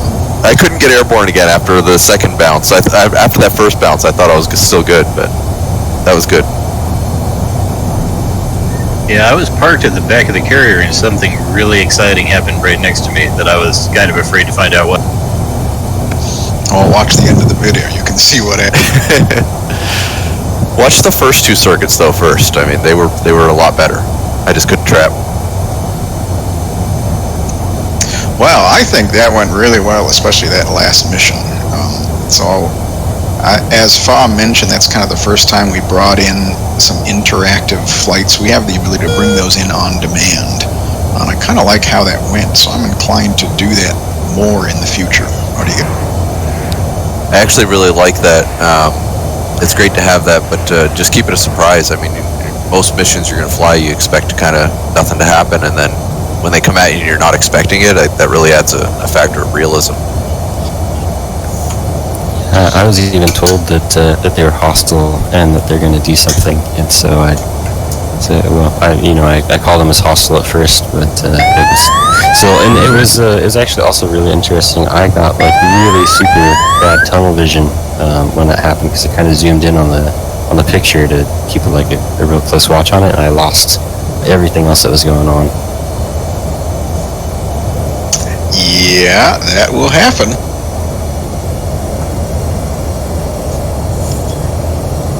So for everyone's awareness, a few guys in CSG1 want to get in here as human Red 4, and so, probably not in a week or 2, but maybe in 2 months, we may have a couple of humans on the Red 4 side. That would make it interesting. There were a couple of times when we kind of come up behind a group of 2, and I thought maybe they were going to split, and then you got to kind of make the decision, where do you follow? Do you split to follow them? Whereas when they just sit there and fly in formation, you can just kind of sit there all day and try and figure out what they are. Yep. I definitely need to work on my my identification of other aircraft. That was very obvious today. Yeah, there's an encyclopedia in the game for those that don't know, and you can just bring up the 3D model and it tells you a little bit about the capabilities and all this. I'll have to spend a little more time on that. I can identify American aircraft. I guess I gotta learn to identify the enemy aircraft. Yep, and the ship. I mean, the ships don't matter that much, but the ground forces especially.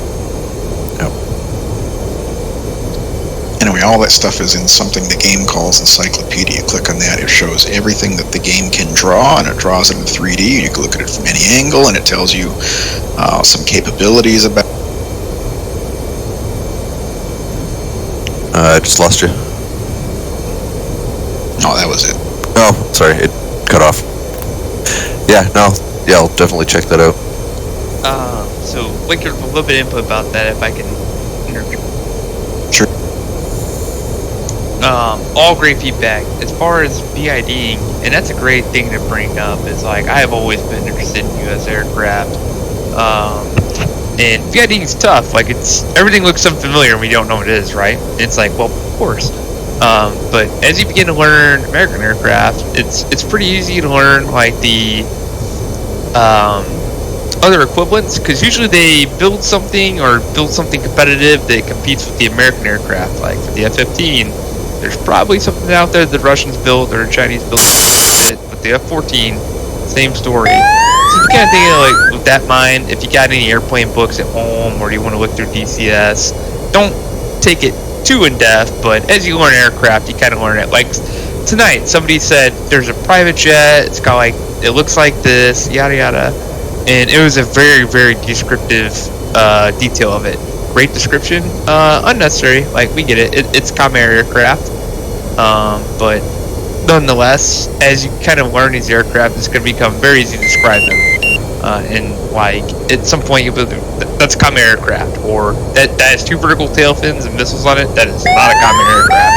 Now I need to figure out if it's Russian, Chinese, or what descriptive that point is. Yeah, for sure. Some of those comm aircraft could be VIP transport. That's our target as well, right? Absolutely. Although that was Georgian Air, so it probably wasn't. So to that end, I have a question about that. So the way the server runs, of course, is it's the stock game, and we're doing it on the Caucasus map so that people don't have to shell out money to get the NTTR or Persian Gulf or whatever.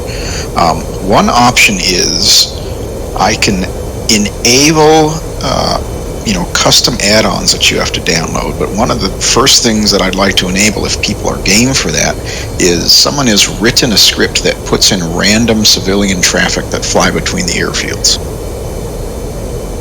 Would you all like to do that at the cost of having to install some custom things to run on this? I'd be totally good with that.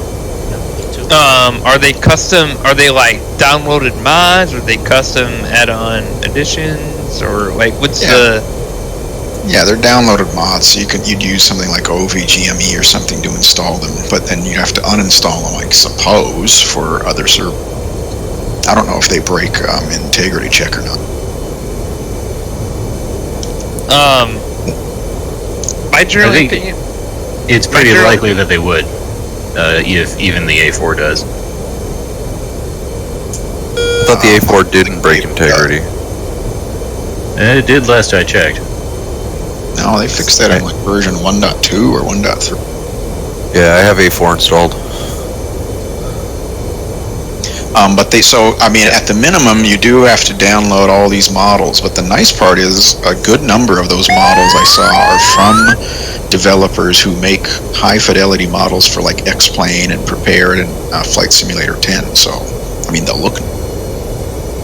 So I do have kind of an opinion on that.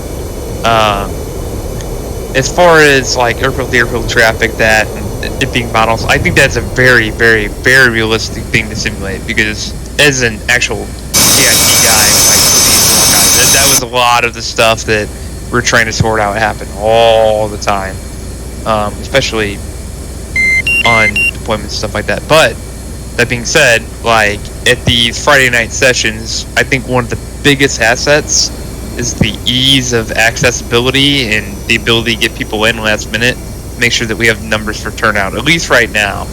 And I think when people show up and like there's that barrier, that could really slow down on the turnout.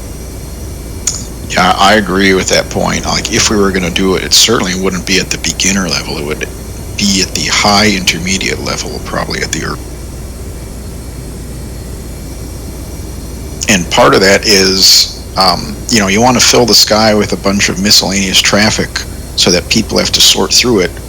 If the aircraft don't have their radars on, the AIC is the only guy who has to sort through all that stuff. So it would be after we're allowing people to use the radars, which is its own bag of worm. Now, would that be a case where you could just use aircraft that are included in the game, just like throw up a bunch of Hercs that run in between airfields? You could do that too, but it just seems unrewarding if there's a million C-130s. How can C-130s be unrewarding? But yeah, I get it. You'd start to recognize them pretty quick. Right. Anyway, I just figured I'd ask about that. I'm curious to hear what people's thoughts